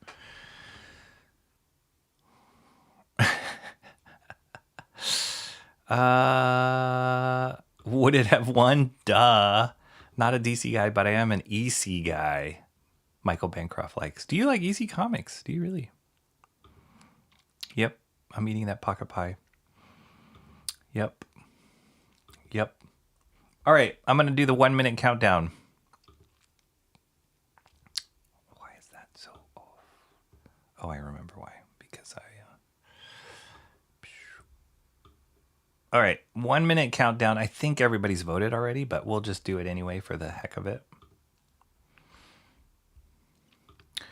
Rocky, Sub, other people are here. Ask for recommendations on new emojis. Oh, okay, yeah. So for those of you who weren't here when we talked about it earlier, Mark's Music Obsession found out or suggested that I add more emojis for those of you who are members of this channel. You can put those emojis. I think we have maybe 8 right now. There's like the boomer emoji, the 60-second turtle, 30-second turtle, the Wednesday comics, the pig feeder lady, lime jello, boomer. Am I muted? So if you guys have suggestions of a new emoji, I have a room for a new emoji. Apparently I can add a new emoji. So if you have suggestions, drop it in the chat before I end the stream.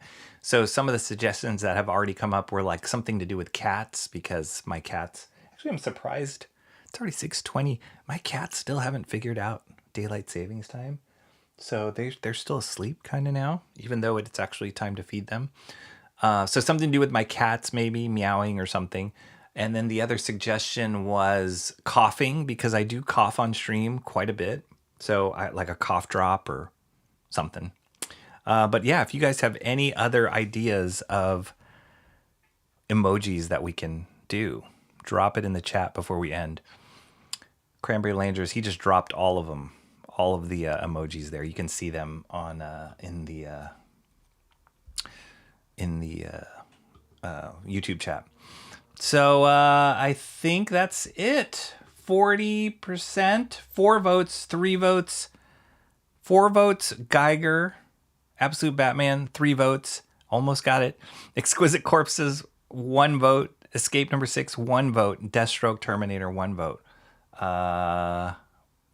Geiger has it, everyone. We got it. Geiger number 22. That's awesome. Wow, I'm surprised Lobo got 0 votes. Did you guys not like Lobo at all? I thought it would get at least 1 or 2 votes, if not be exciting for a lot of people, but that's great. I mean, great that Geiger, already 22 issues into its run, is still piquing your guys' interest. So that's testament to what they're doing at Ghost Machine. They're doing some great stuff there. So congratulations, Geiger. A kiwi baby emoji? Do I not have a kiwi baby emoji? Serious? Oh, I think there's a kiwi, like the standard kiwi emoji. But there's no kiwi baby emoji. Okay. I vote monkey, Mr. Monkey, but there are monkeys you could already do with. So let's try and think of emojis that are not standard emojis You guys are like, you could do a happy face, do a sad face, do a face with a tear. No, I mean, we could already do those emojis, but yeah.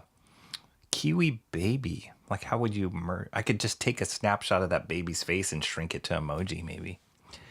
That's a good idea. Could have a fat cat hat with a heart on it. Then a starving cat with a number 2. That's a good one. I'm writing that down. Starving cat with a number 2, or kiwi baby, or coughing. Those are all good suggestions. You should end the stream with that video, Rocky. Which video? I think I'll somebody and let you know. Okay, awesome. I would always vote for a cat. Nice. T Green dropping some cat. Linz would vote for Katmala Harris. Steampunker. Lobo looked good, but I was thinking of others. Yes. There's the kiwi. Yeah, you could do kiwi baby, like 2 emojis together. Dealing kiwis like dollars. That's right. Kiwi baby is a must. All right, kiwi baby, people really into that. I'm not displeased with the results of the poll. Love me some Corona art, but Lobo's a tough sell. Wow, really? I thought people like Lobo. Huh. Mo Biggs. Oh yeah, you posted a link. Is this watchable? Who needs Pop-Tarts when you got these bad boys? Is this watchable? Okay.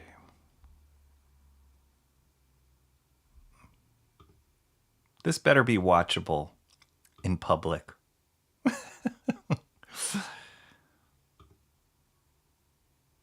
Okay. Oh, Shelby's live. How about that? We're gonna have to send people to Shelby after this.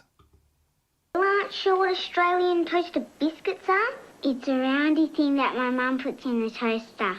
I reckon you should try honey on one. Melted butter. So why are they called Australia's answer to the crusty old English muffin? They're much fluffier than those hard English things. It tastes like it's got butter inside. They make my mouth water. What? Australian toaster biscuits. They're the toast of Australia. They taste great. That's really cute. All right. Thanks for that, Mo Biggs. It's safe. Okay, good. You kind of slap dollars off of a stack and the dollars go flying. Those actually look good. Yeah, they do. Okay. Awesome. We the public. We've spoken. Yeah, it was super cute. All right, thanks everybody for being here. I'm gonna figure out. Okay, I know, Bancroft. Wait, don't go, Bancroft. Hang on. There's a way to send people. Somebody tell me. Dang it. How do we send people to other people again? No. What do I press? Are they $30.99? Bancroft, what do I press? I forgot to send people. Oh, was it customization? Redirect. Yes. This is it. Search for videos. Shelby. This is it. Okay, I did it. Then I have to save. Okay, before I hit save. Thank you. Yes, you are right. Slob Zombie, thanks for the membership. Yo, Slob Zombie. I think you have either Sumo Thori or Cranberry Langers to thank for that. You're welcome. Hope we see you around. We're about to wrap up here. I'm gonna send everybody here to Shelby's stream if you're in for more content. But thank you guys so much for being here. Really appreciated it. Had fun sharing with you guys all that I picked up this week. I will see you guys again soon. Next time, let's hope we can get a master study in there. I really want to get into inking. I'm almost done with the penciling. There's a few little things I had to finish up off stream, penciling that Jack Kirby page. if you're interested in it, go check out the previous master studies so you can get a sense of what I'm doing. And then you can join us for live when I start inking that. It's going to be brush. It's going to be awesome because Jack Kirby is a banger of an artist, and inking him will be really fun. So keep your notifications on. Subscribe to the channel, hit the like, and then go tell Shelby I said hey. But thank you guys so much for being here. I appreciate it. I will see you guys all next time, and have a great rest of your Wednesday. Peace out.